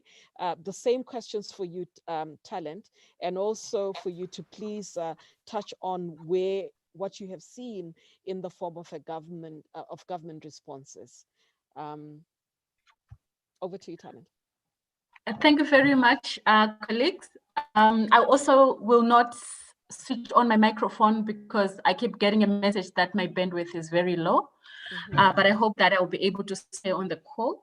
So yes, I think the previous speakers have really done a great job painting the picture. And I think Zimbabwe, our experiences are almost similar to what colleagues in the region have already spoken to, except I want to add that I'm sure you would know that Zimbabwe is in a very difficult position because of the economic environment in the country currently. As you would know, we have a lot of our family members who have had to cross the rivers as economic refugees, and COVID-19 became a huge challenge because many families in Zimbabwe are dependent on these family members who had crossed the Limpopo to be in South Africa. So what that meant when the lockdowns were imposed, It just meant that the economic pressures internally became even heavier for the families that stayed behind. I also just wanted to say that the gendered component, I mean, as has been said earlier, COVID-19 is not gender blind. So what has been said, still correct. We saw a surge in the numbers of reported cases of gender-based violence in communities, and particularly in urban communities where you'd find that some women and girls were locked up with their abuser. And because we did not have a clear communication strategy in an emergency set up as was COVID, you would find that survivors or victims of violence were sitting there and they did not have a clue what exactly they were supposed to do, because the instruction that had been received was you need to stay indoors in order for you to be safe. And if they tried to go out, try to access the police station, the moment they stepped out of their doors, they were being rounded up by the police and the security services in the name of maintaining law and order as part of the lockdown regulations. So one previous speaker talked about classification of what was regarded as essential services.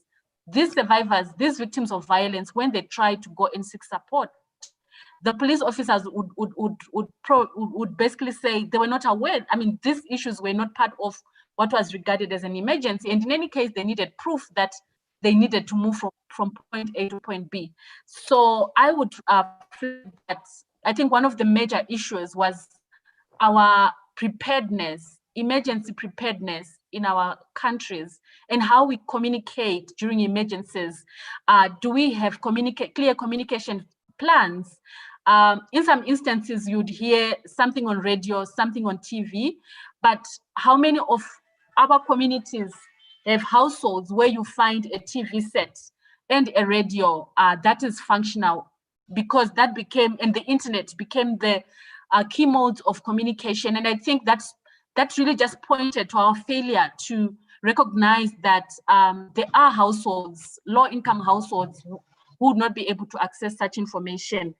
The second issue I also wanted to refer to was the issue of access to sexual and reproductive health and rights. As women's organizations, we had to lobby to ensure that access to family planning services, access to STI treatment, post-abortion care, for that to be regarded as essential services. In the beginning, when the lockdown measures were announced, the instruction was people needed to stock up, and that is based on an assumption that people have the capacity to procure and stock up.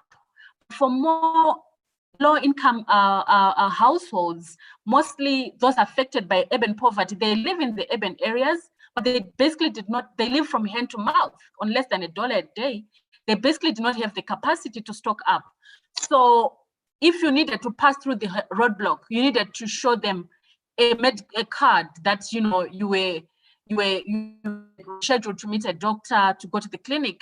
But for family planning services, you don't have that. So a lot of the women, what we saw during the third week into the lockdown, was a surge in the number of women who wanted, say, a post-abortion care service, because or they were thinking they were pregnant and they were panicking because the lockdown regulations did not cater for their needs.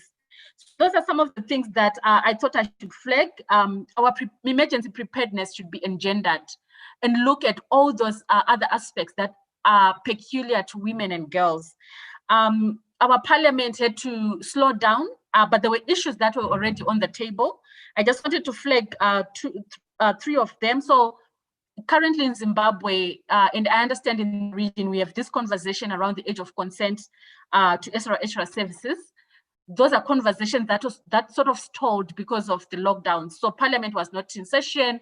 They were trying to meet online, but we feel that these are some of the areas where we have performed badly. Extra services, sexual and reproductive health and rights issues, we have not done very well, and we're beginning to gain momentum in some of the areas. But COVID-19 came, lockdowns were imposed, and we began to see a slowdown in how our countries are responding to this. So the issues of safe abortion. I talked about access to family planning services and how during the lockdown, women, girls did not have access to family planning, to contraception. And we began to see a surge in the numbers of reported unintended pregnancies. I also wanted to flag the issue of sex workers, specifically when we talk about gender-based violence. In many instances, we are basically talking about intimate partner violence within the household, but we work with sex workers, and during the lockdown, we began to receive more and more reports of sex workers who were being targeted. Because of the lockdowns, you would find that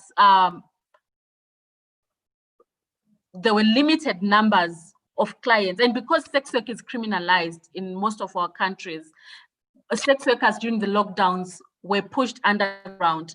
And I believe that if the Sadiq Parliamentary Forum is going to be looking at model laws, we want to be able to look at some of these issues and see how these groups that are criminalized are further pushed underground in terms of emergencies, such as the ones one we experienced during the COVID-19 pandemic. So I think those are some of the things that I thought I could flag in this moment. Women faced a lot of challenges, and in particular groups that are, women from low-income communities, as well as women, groups of individuals who are criminalized, such as sex workers. And our parliamentarians should now consider legislation that lifts the restrictions that are placed on such populations. Thank you. Mm-hmm. Mm-hmm. Thank you so much, Talent. You took me, you're taking us to a place where I was worried we might run out of time and not cover and fall into that trap of civil society always being around to criticize but not offer solutions. And I think where you end gives us a segue to the last 15 minutes of what I'd like us to discuss before I open up for questions, which is really the question of what role do we see parliaments playing, or what role would we like to see parliaments playing in a post recovery, and how do we ensure that whatever future pathways we're building are human rights centered? And you give some very practical examples of what Parliament can do, which is to pay attention to some of the legislation that is before them for discussion and adoption, and particularly those that pertain to women's access to justice, women's access to sexual and reproductive rights, and women across different age groups. And you also started to speak about the criminalization of women's economic activity. You speak about sex workers. Both Mary Dylas spoke and sorry, I'm losing my trail of thought. But the other panelists also spoke about women within the informal economy. And we know that economic activity in the informal economy is criminalized to a large extent. If you look at the kind of harassment that traders are subjected to in our different countries, the bylaws and so forth. So going back to the rest of the panel, the question is, what is the role that we would like to see parliaments play in the region to address the issues that you have highlighted in your earlier interventions?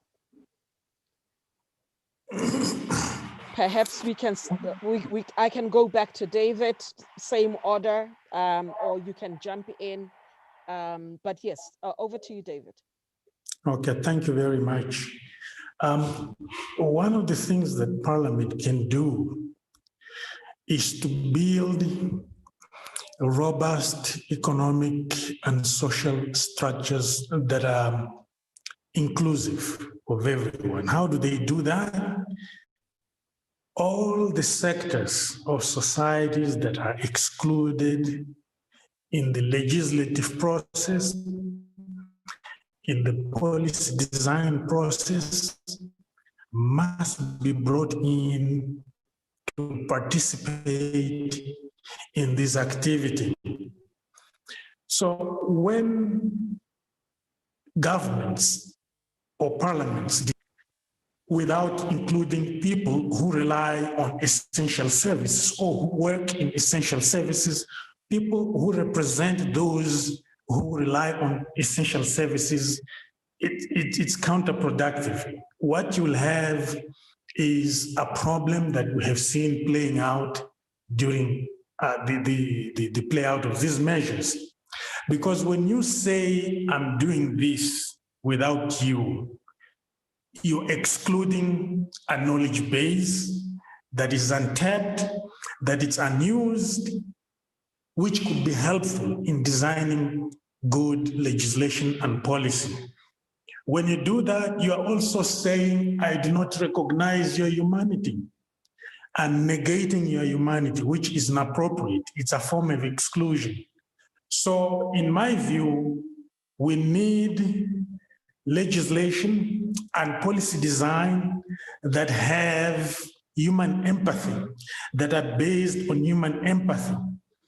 Putting yourself as a legislator or as a policy designer or policymaker in the shoes of the people for whom you are designing legislation and policy.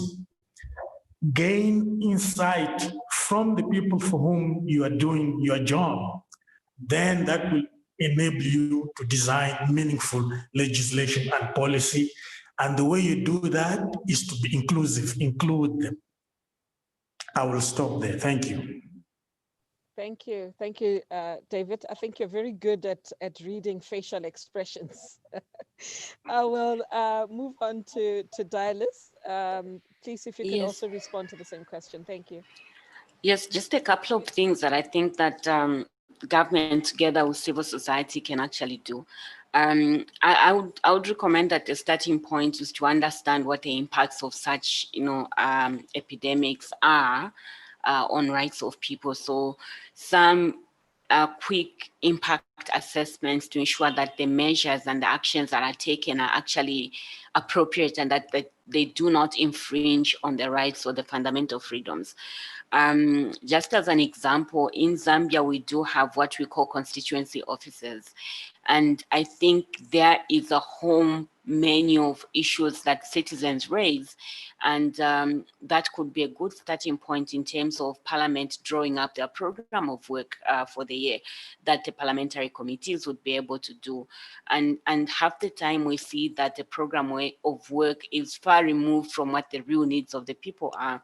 And I think that's an opportunity that could be exploited so that we are able to see a parliament that resonates with the practical and strategic needs of society, especially where the members of parliament are and they are representing those people, and particularly the needs of women.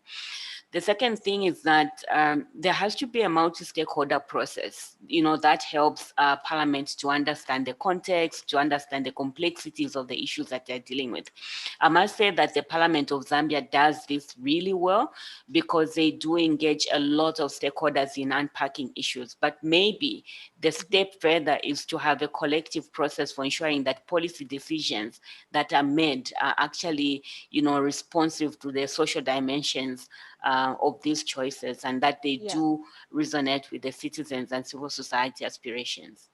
Dialis, I'm going to push you a bit because I think we have an opportunity here, and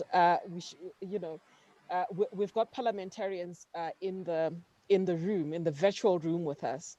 If you were a parliamentarian yourself and you were given an opportunity to come up with some pragmatic interventions at this point, what would be the two things you would do to respond to the issues that you highlighted in your introductory interventions? Just two things that you would do. So one, I would take advantage of a key process that we have at national level, which is the budget process. And in Zambia, parliamentarians get to see the budget at the point when they're debating it for approval.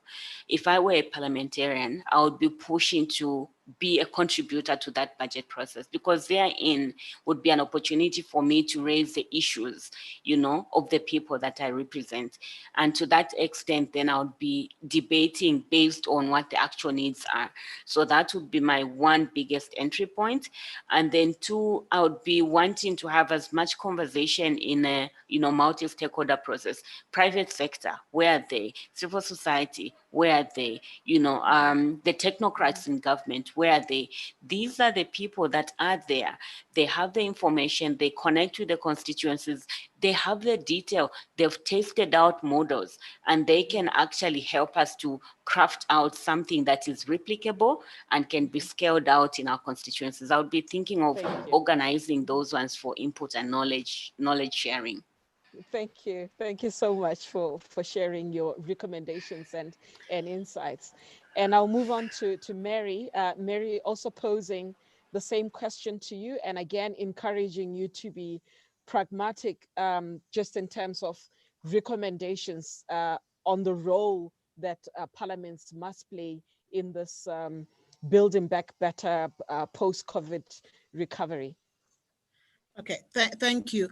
Apart from working with the Foundation for Socio-Economic Justice in the country, I also act as the Gender and Social Inclusion Advisor for the Southern Africa Human Rights Defenders Network.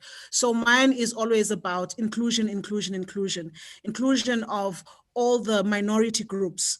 We're talking people living with disabilities. We're talking sexual orientation groups. We're talking LGBTI. We're women. So the inclusion of all these marginalized groups within the Houses of Parliament, not just representing their interests, but ensuring that they are brought to the table, because our constitution talks about these minority groups being represented, but nothing is being done about it. So it's actually just to put the constitution into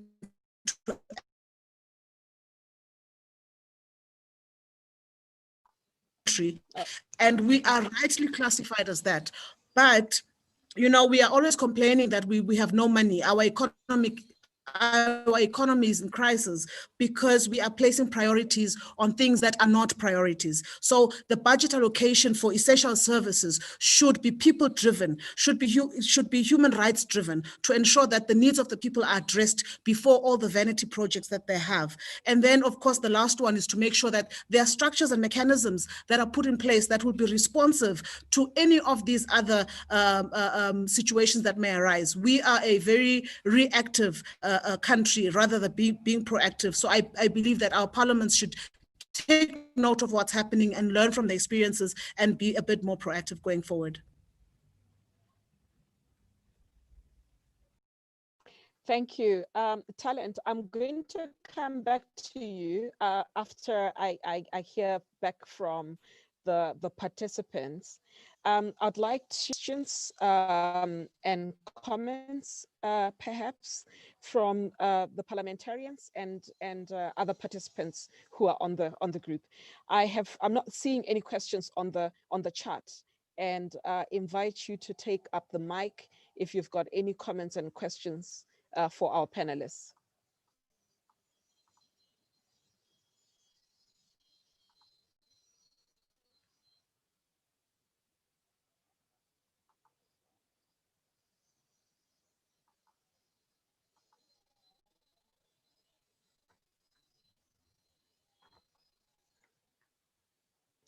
And least either, but perhaps as you prepare to ask questions or to make comments, I can let Talent also share her 2 top recommendations for what she would like to see parliaments do. Talent? Okay, thank you. So my first one is linked to the aspect of gender responsive budgeting. I think we do very well when it comes to just, engaging parliamentarians around gender responsive budgeting, but I feel that is the tracking, the oversight that needs to be strengthened. So allocations may be made, recommendations are provided for, but I think we sort of lose it as time goes. And there's very little report back as to how national allocations are spent in country. And of course, would want a civil society to be engaged in those processes to see how the various government departments will spend the resources that are being allocated to them so that we assess the gender responsiveness. It's the same as the Sadiq model law on child marriage. A remarkable development. Our countries were excited about it, but I've seen very little traction in terms of tracking what exactly is happening in country.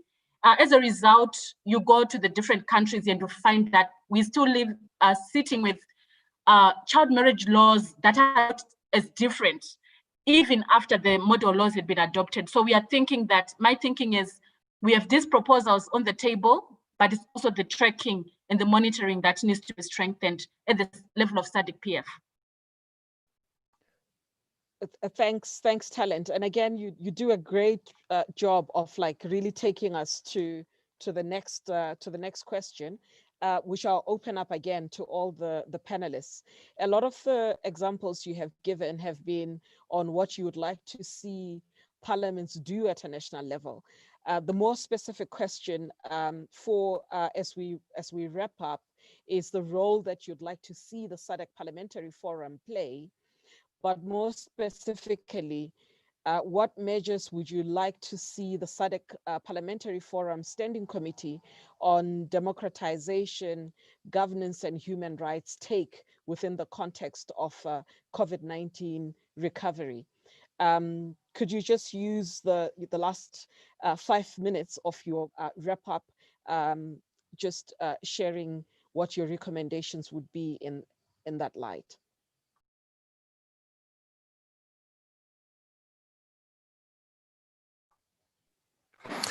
Hello.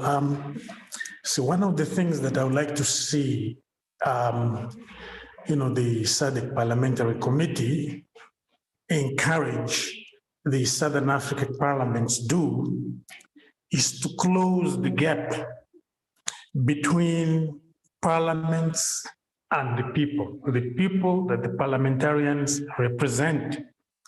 There's a great deal of work that needs to be done in that aspect. You'll find that it's very difficult to channel issues from your community to parliamentarians, because in many cases, people do not even know who the parliamentarians are for their communities.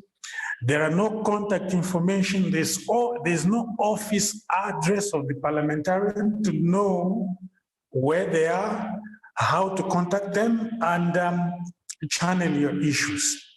That's very difficult. So one of the things that I think the SADC Parliamentary Forum can do is to encourage all these parliamentarians to close the gap that exists between them and the people that they represent, because as long as this gap continues, parliamentarians will continue to miss the mark in the way they design legislation.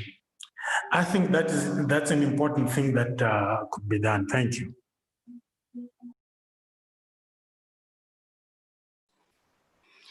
I think for me, I would be thinking of two things. So the first one is just learning from the experience where Parliament was suspended when we had COVID spiking up. And for me, that felt like Parliament needed to invest in their own capacity to be able to ensure that parliamentary oversight continues regardless of the situation where we are. And that would speak to the different roles that they play. So in the absence of Parliament, what happens? Where is the oversight? And maybe the different capacities would come into play, and Sadiq PF would be encouraging investments into capacity building for national parliaments. The second thing is that they also have the role to ensure that the fundamental freedoms are promoted and that the space is open. And so they have a role to ensure that they are checking and working with national governments and seeing that they are, there's no stifling of civil society, of media, that information is being communicated, because information is really, really important if people need to be able to be part of a solution to the crisis. It's a crisis that everybody wants to contribute to, but the amount of information that is available to them determines how they could be a part of the solution. And so if they could keep the space open for citizens and civil society, I think that would be a good starting point. And lastly, they should also think about communities in the hinterlands, in the marginalized areas, that they are a part of citizens as well, and they need to be factored in the decisions that are made.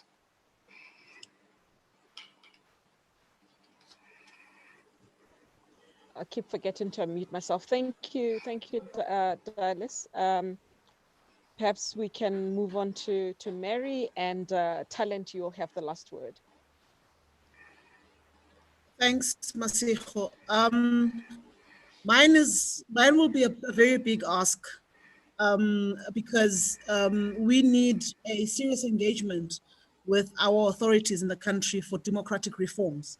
Because as long as we have no separation of powers, we will continue having the same status quo. And the fact that our parliamentarians are not accountable to the people, they owe their reforms that will allow for a separation of powers and an independence of all the three arms of government, then we are not going anywhere. So that would be my ask. Thanks for that, Mary. And last but not least, Talent. Thank you.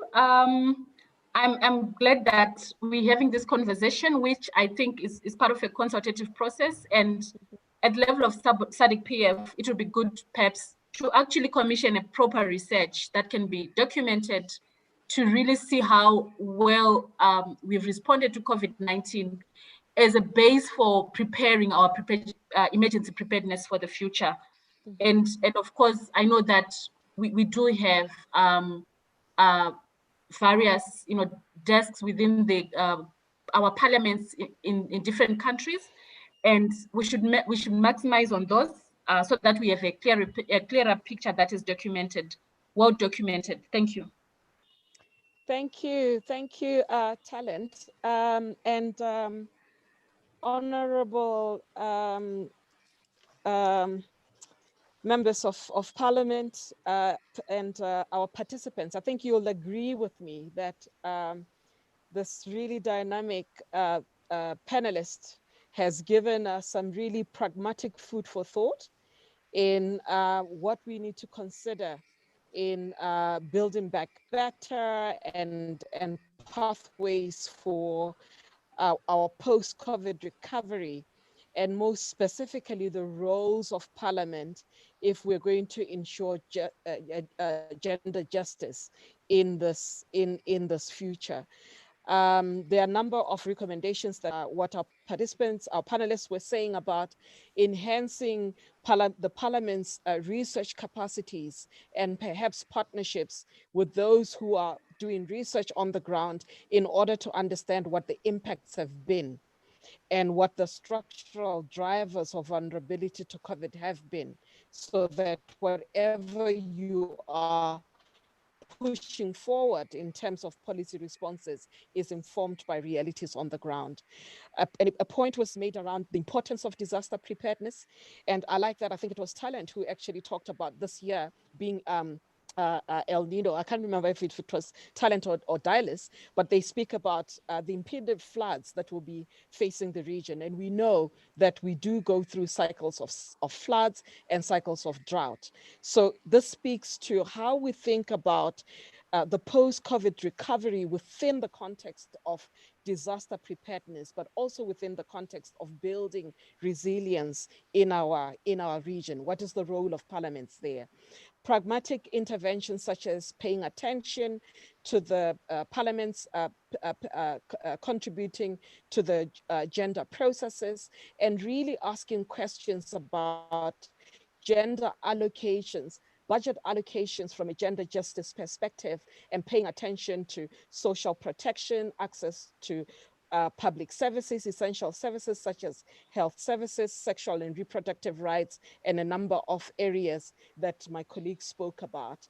Inclusion, particularly of vulnerable groups. And I like what was said about the importance of understanding that that inclusion is really about giving people back their dignity. I think that's clarion call worth paying attention to. The Sadiq model law on child marriages and the role that Sadiq Parliamentary Forum can play in unlocking that model law being translated into a reality. The investment of parliaments in their own capacity, and ensuring that fundamental freedoms and the role and the capacity to play an oversight role remains intact, even in the context of disasters, is important. Access to information. And lastly, I think something that was said was around paying attention to debt contraction. We know a lot of our governments are going out there to borrow as part of their post-COVID recovery. Ask questions about for whose benefit, who loses, and what are the processes that are being followed to make sure that this is a participatory, inclusive process of making decisions about what debts to take on and which ones to let go of. I'll hand over back to the overall facilitators. And once again, thank you for having me and the rest of the panelists this afternoon. Thank you.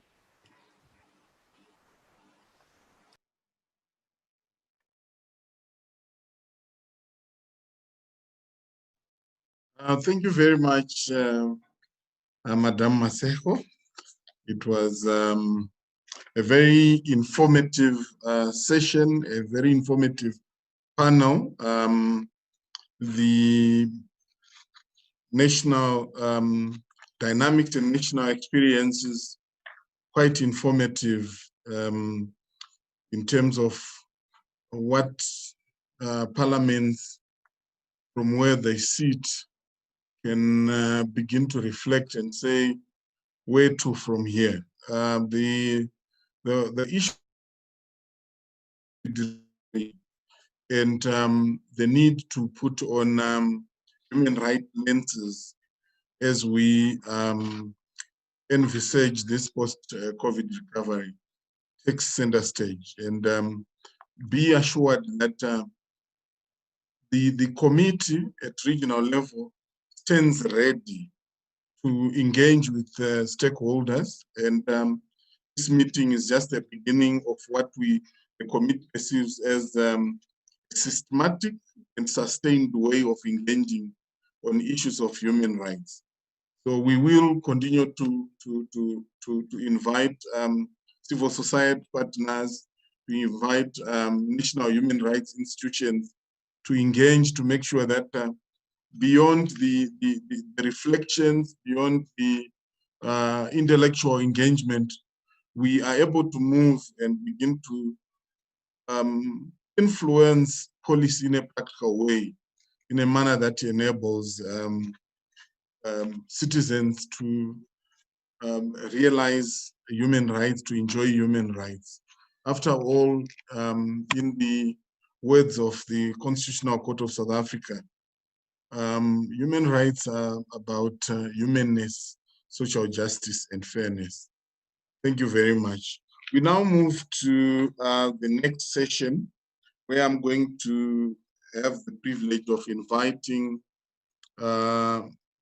Chaguta, Tigere Chaguta. Are you ready, Tigere, or you need us to break for 5-10 minutes before we invite you to take the floor?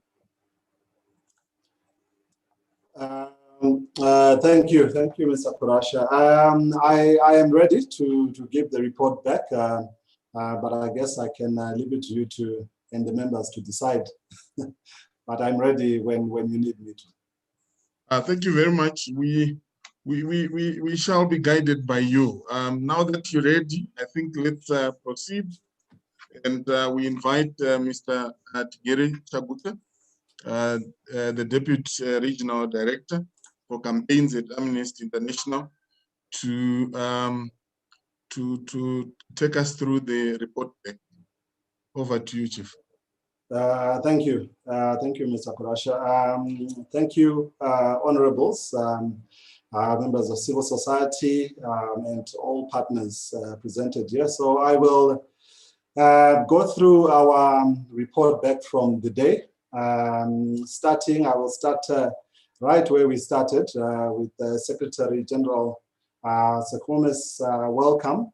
The Secretary General began by making emphasis that human rights are the center of the work of the Sadiq Parliamentary Forum, not only through the program of work of the Standing Committee on Democratization, Governance and Human Rights, but also across all its standing committees. Ms. Farame emphasized the critical nature of progressive advocacy in the long-term perspective to working on protecting and promoting human rights in Southern Africa. She highlighted that the mandate of Parliament in this regard, and underscored the need for collaboration between state and non-state actors in speaking truth to power in the pursuit of human rights for all in SADC. Ms. Kwame was followed by Mr. Muchena, the Regional Director for Amnesty International in East and Southern Africa, who started by acknowledging the openness of SADC Parliamentary Forum as a core platform for robust and critical dialogue on matters of development and human rights in our region. He highlighted that we meet at a time when the coronavirus pandemic has amplified pre-existing developmental and human rights challenges. Mr. Muchena outlined key structural challenges that have manifested themselves in some of the human rights challenges we are facing now against the backdrop of the pandemic. He lauded the SADC Parliamentary Forum's work on HIV and AIDS, on child marriage, on albinism, and indicated that these give us, as the people of the region, confidence that through collaboration, we can guarantee that human rights will indeed one day be a reality for all. He completed his welcome address by lauding the adoption of the landmark motion on the protection of the rights of persons with albinism by the 45th Plenary Assembly of the SADC Parliamentary Forum in July 2019, and implored all in the meeting today, the representatives from Parliament, state and non-state actors, to join hands in working to promote, defend, and amplify the pursuit of human rights. We then moved to our official opening address, which we received from Honorable Baron Bergman, the Vice Chairperson of the Standing Committee on Democratization, Governance and Human Rights. Honorable Bergman reiterated that the protection of human rights of SADC citizens lies at the heart of the SADC PF, citing Article 6 C of the SADC PF Constitution, which stipulates that one of the forum's objectives is to promote the principles of human rights, democracy, peace and security, regional integration, human and social development, economic governance, and gender equality through collective responsibility within the SADC region. Honorable Bergman further noted that the SADC PF strategic plan of 2019 to 2023 identifies the respect for human rights as one of the guiding principles of the institution, adding that human rights aims are entrenched across the various thematic areas of work of the SADC PF. Honorable Bergman emphasized the broad mandate of Parliament in promoting and protecting human rights, including through oversight on government, the executive, and the financing of human rights aims. He noted the Vice Chairperson implored all present to adopt a proactive and enabling stance to joint work for human rights. He emphasized that actors needed to shift from a predominant approach to human rights, which is reactive, to that which is proactive, as this would build prevention and ensure that we establish a good basis for accountability. Lastly, he noted that the challenges of COVID-19, that COVID-19 has brought, he noted the challenges that COVID-19 has brought and challenged all present to work together to ensure that human rights are a reality for all in the region.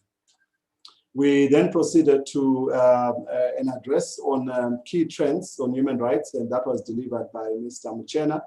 Mr. Muchena began by chronicling the recent tragic killing of 65-year-old Mamfigile Mchangase for taking a stance against mining activity in her community. And he then proceeded to trace through a number of contemporary human rights challenges we have.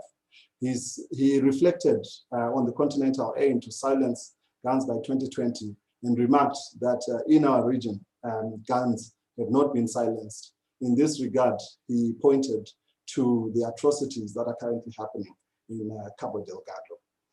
Mr. Muchena also highlighted the failure of international cooperation in response to the COVID-19 pandemic in our region, where we have also seen that both globally and in our region. Away from COVID-19, Mr. Muchena highlighted endemic violence against women across the region. Mr. Muchena highlighted the retention of colonial era legislation on law and order, which were designed to limit freedoms as opposed to enabling exercise of freedoms by our people. Mr. Muchena emphasized that while we have progressive norms at SADC level, we still suffer from a lack of implementation, and we needed to move to shift from only having progressive norms to actually enjoying the fruits of implementation. We then moved to the first of our three panels for the day.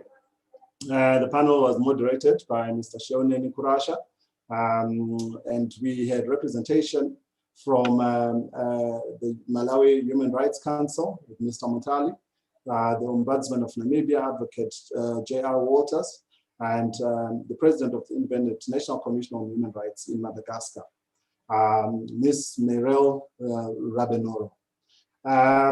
In this session, we focused on the role of Parliament in protecting and promoting human rights. And we got some insights into different country experiences. In Malawi, we heard that the experience of Parliament's effectiveness in promoting and protecting human rights is a mixed bag. We got examples that Parliament has been progressive in coming up with laws that domesticate international human rights instruments. However, domestication has been partial. But Parliament has also been retrogressive in adopting legislation that would protect civil and political rights, for instance. So there was an emphasis here that where we see economic, social, and cultural rights, there's more progression there, but for civil and political rights, there's still some way to go in Parliament enabling the exercise of those freedoms. From Madagascar, we heard that according to the law, the Human Rights Commission should present its annual report to Parliament, and that has been done since 2017.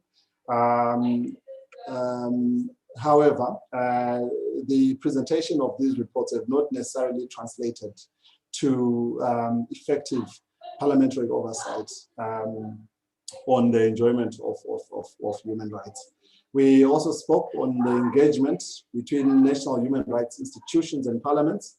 And here again, there were positive experiences. In Malawi, we've had engagement with Parliament through the Speaker. And the Human Rights Commission have also been summoned to provide clarity on some of the reports they've presented. Similarly, in Namibia, Advocate Walters emphasized that while there's no clear guidance on the relationship between NHRIs and Parliament, there has been a working relationship, and the Ombudsman has regularly refereed reports, or the Parliament has regularly referred reports for the attention of the Ombudsman. In Madagascar, again, we heard that there are cordial relations between NHRIs and Parliament. However, there is still a lot of work to be done for the relationship to translate into protection and promotion of human rights.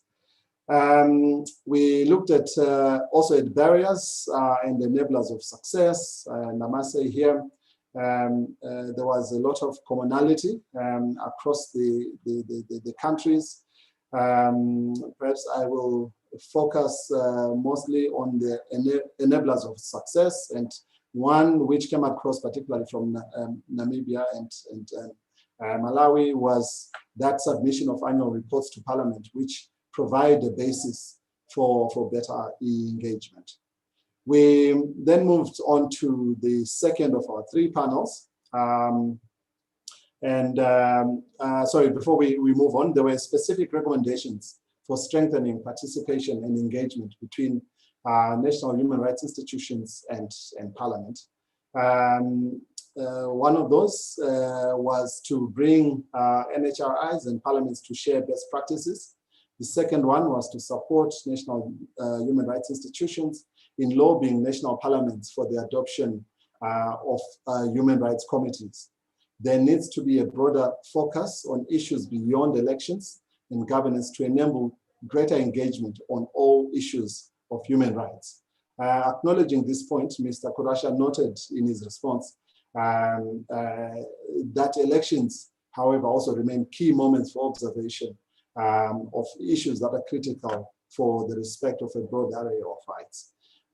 Fourth of 5 recommendations was that the Standing Committee must ensure that we move from norms to implementation of human rights across the region. And finally, on recommendations, Commissioner Rabenolo noted that the Standing Committee will enable greater protection and promotion of rights through training and capacity building of parliaments, so that the voice for protection of human rights comes from within Parliament itself, as opposed to coming from only national human rights institutions and civil society.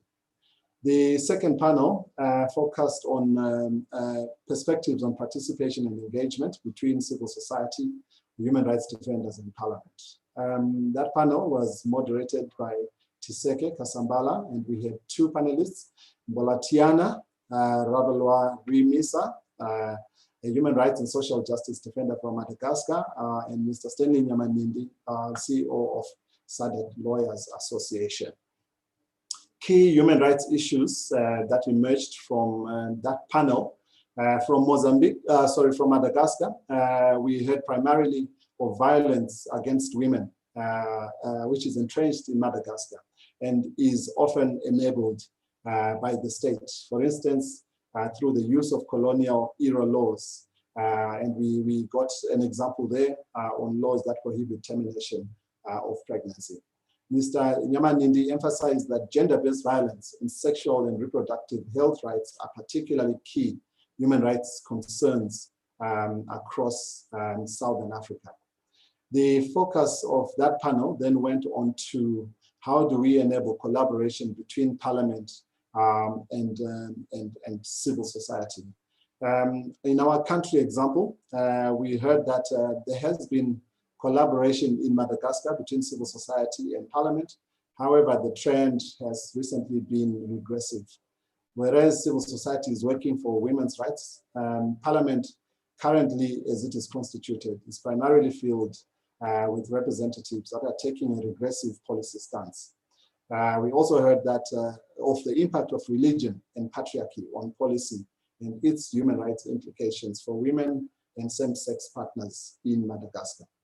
At regional level, Mr. Nyamanindi lauded efforts by the SADC Parliamentary Forum for work done collaboratively with civil society. Here he mentioned a number of model laws that are now in place. That said, Mr. Nyamanindi also highlighted several thematic areas of focus which present more opportunities for joint work on human rights. In this area, you mentioned that there was a focus on how the region can facilitate cross-border trade and other activities that would improve women's economic standing. Recommendations from that panel included, Bolatiana urged the creation and use of monitoring reports on the performance of parliamentarians during their tenure, including the stance they take on voting on key human rights issues. She also stated that parliamentarians should be given human rights training so that they have the knowledge and awareness which enables them to represent the people's demands. And Stanley implored parliamentarians to refer back to the principle of being a people's representative and ethics in setting their stance on issues that are brought before Parliament. Recommendations for strengthening each other's watchdog role between Parliament and civil society. The panel agreed that knowledge is key for both Parliament and civil society to collaborate effectively.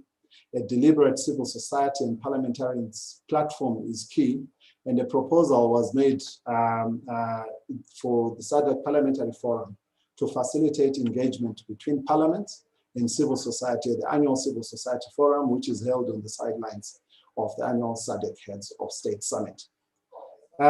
Before this panel ended, a question was posed on how parliaments in the region can be constructed in ways that enhance their role as intended and does not fall prey to political conformity.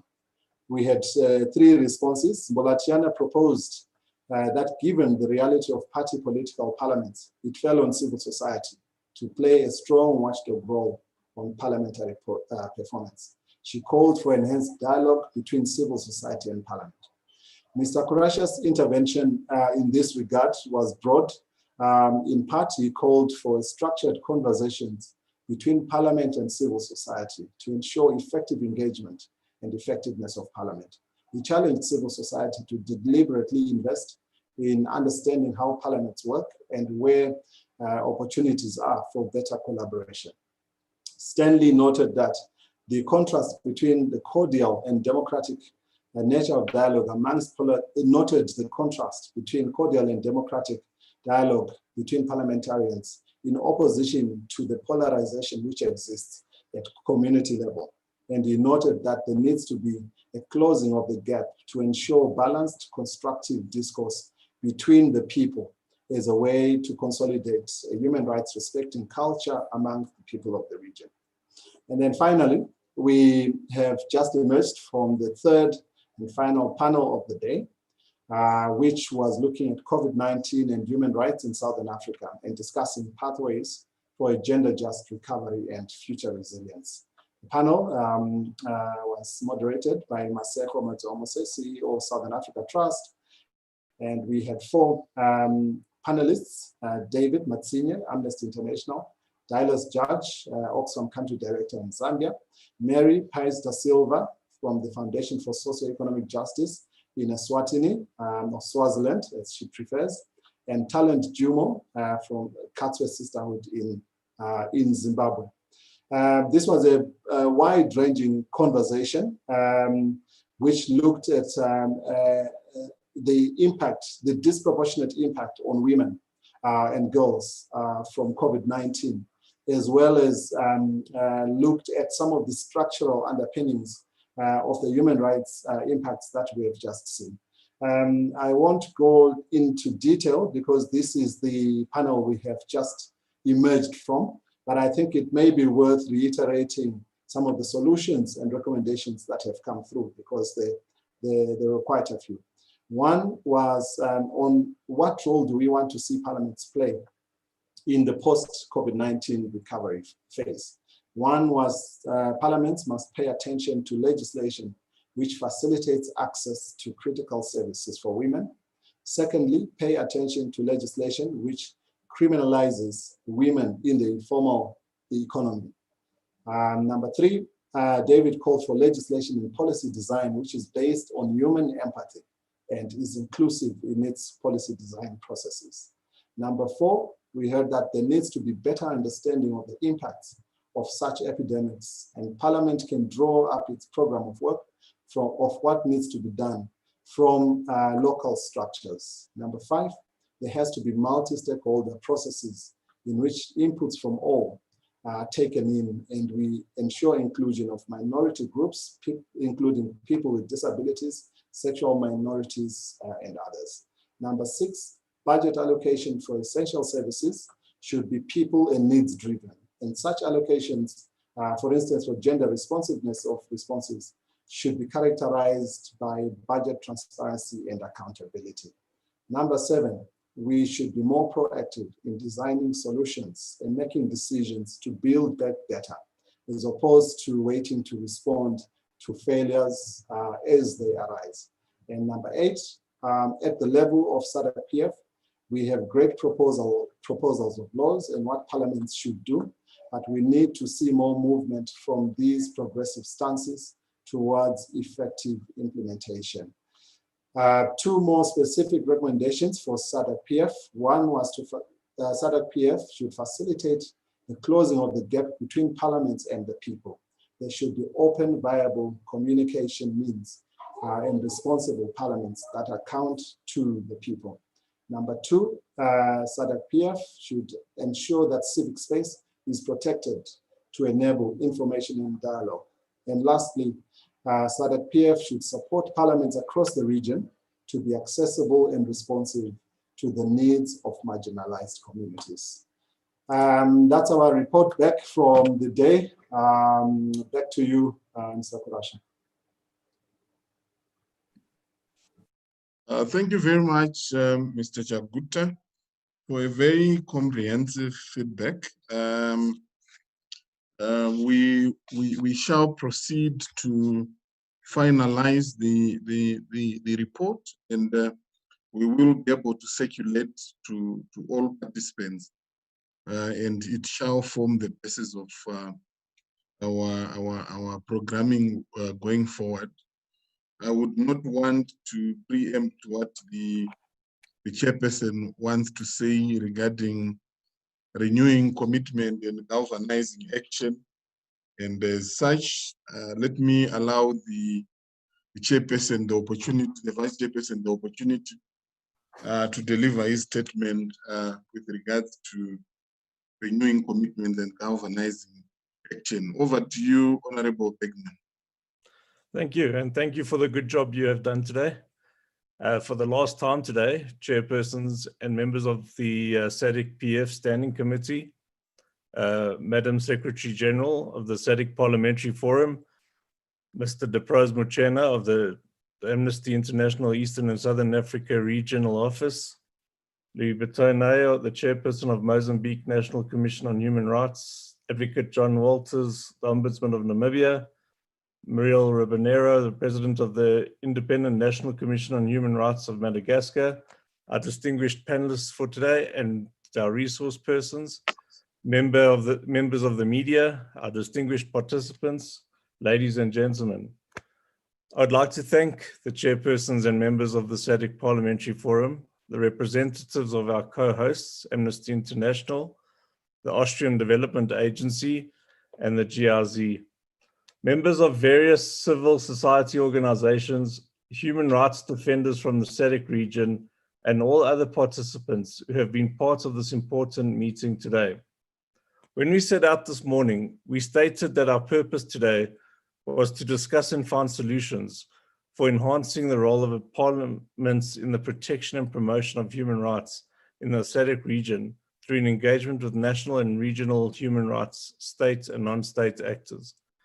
It has been emphasized that the protection of human rights of SADC citizens lies at the heart of the work of the SADC Parliamentary Forum, found in the SADC PF Constitution and the SADC PF Strategic Plan 2019 to 2023.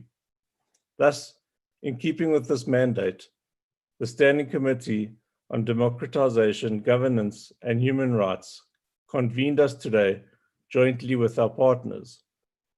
Honorable members, ladies and gentlemen, the SADC region has countless human rights challenges, many with root causes in the structural challenges that bedevil this region's poverty, inequality, and unemployment.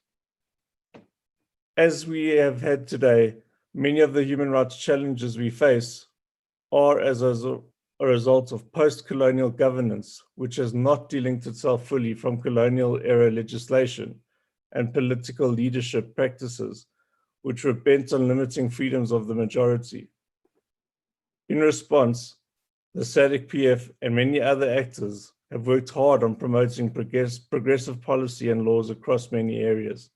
However, the challenge we leave with here today is to move from good norms to effective implementation. We have been reminded that respect for human rights is not only a fundamental value in itself, but also essential to developing stable, democratic, and prosperous societies, that are capable of living together in peace. The critical role that Parliament plays in promoting and protecting people's human rights has been underscored. Whereas there remain some impediments, particularly party political conformity to national parliaments playing the oversight role to the advantage of human rights, we leave here today encouraged by the willingness on both the side of parliaments and that of the other important actors, such as national human rights institutions, NGOs, and human rights defenders, to collaborate towards ensuring the human rights becomes a reality for all in our region.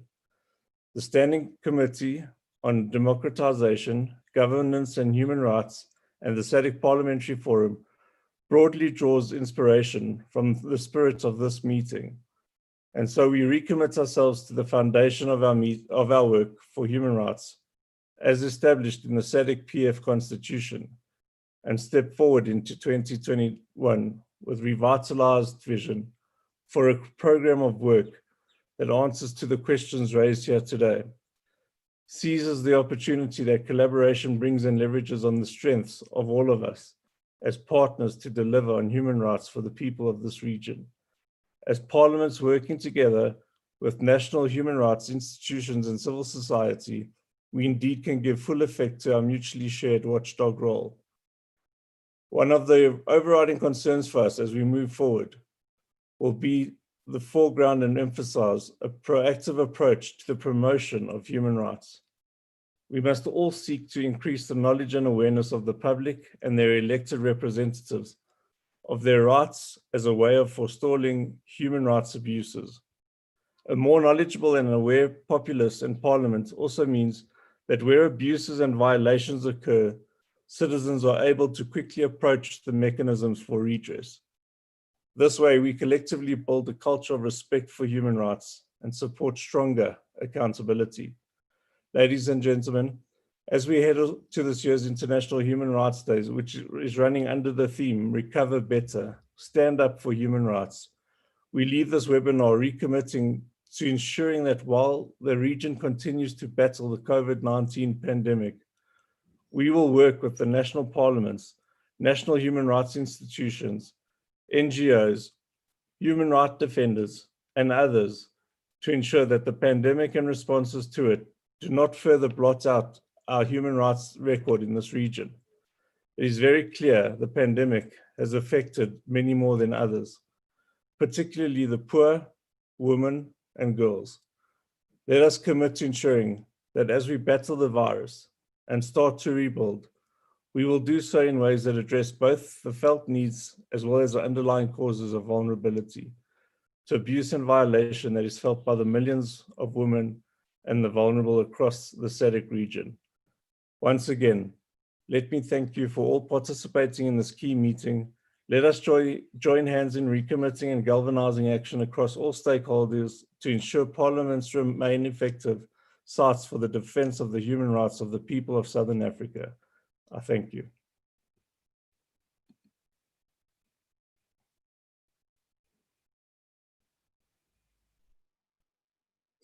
Thank you very much, Chairperson. May I invite you to look into, to check your WhatsApp message and guide us accordingly. I see that you, sorry, it is now my pleasure to officially close the regional webinar. Thank you very much, Chairperson, and I wish to thank every one of you, the participants, the organizers, the Amines team. Thank you very much for the partnership and collaboration. We wish to distinguish this partnership as a partnership of efficient and action-orientedness. And as such, we make a commitment, as the Chairperson said, to our stakeholders that we are going to be on the forefront, and we will value your partnership, and therefore, please expect to hear from us in the coming year when we wish to establish a sustained, systematic regional program on the role of parliaments in promoting and protecting human rights. I wish you a very a Merry Christmas and prosperous 2021. We want to experience something different in 2021, and I'm hopeful that it will be a good year as we celebrate the International Human Rights Day on the 10th. Let's keep in touch and continue to remember that we have a role in the promotion and protection of people's rights. As we envisage a post-COVID Sadiq, let's remember our role to protect and promote human rights. Thank you very much, and enjoy the rest of the day. Host, may you kindly terminate.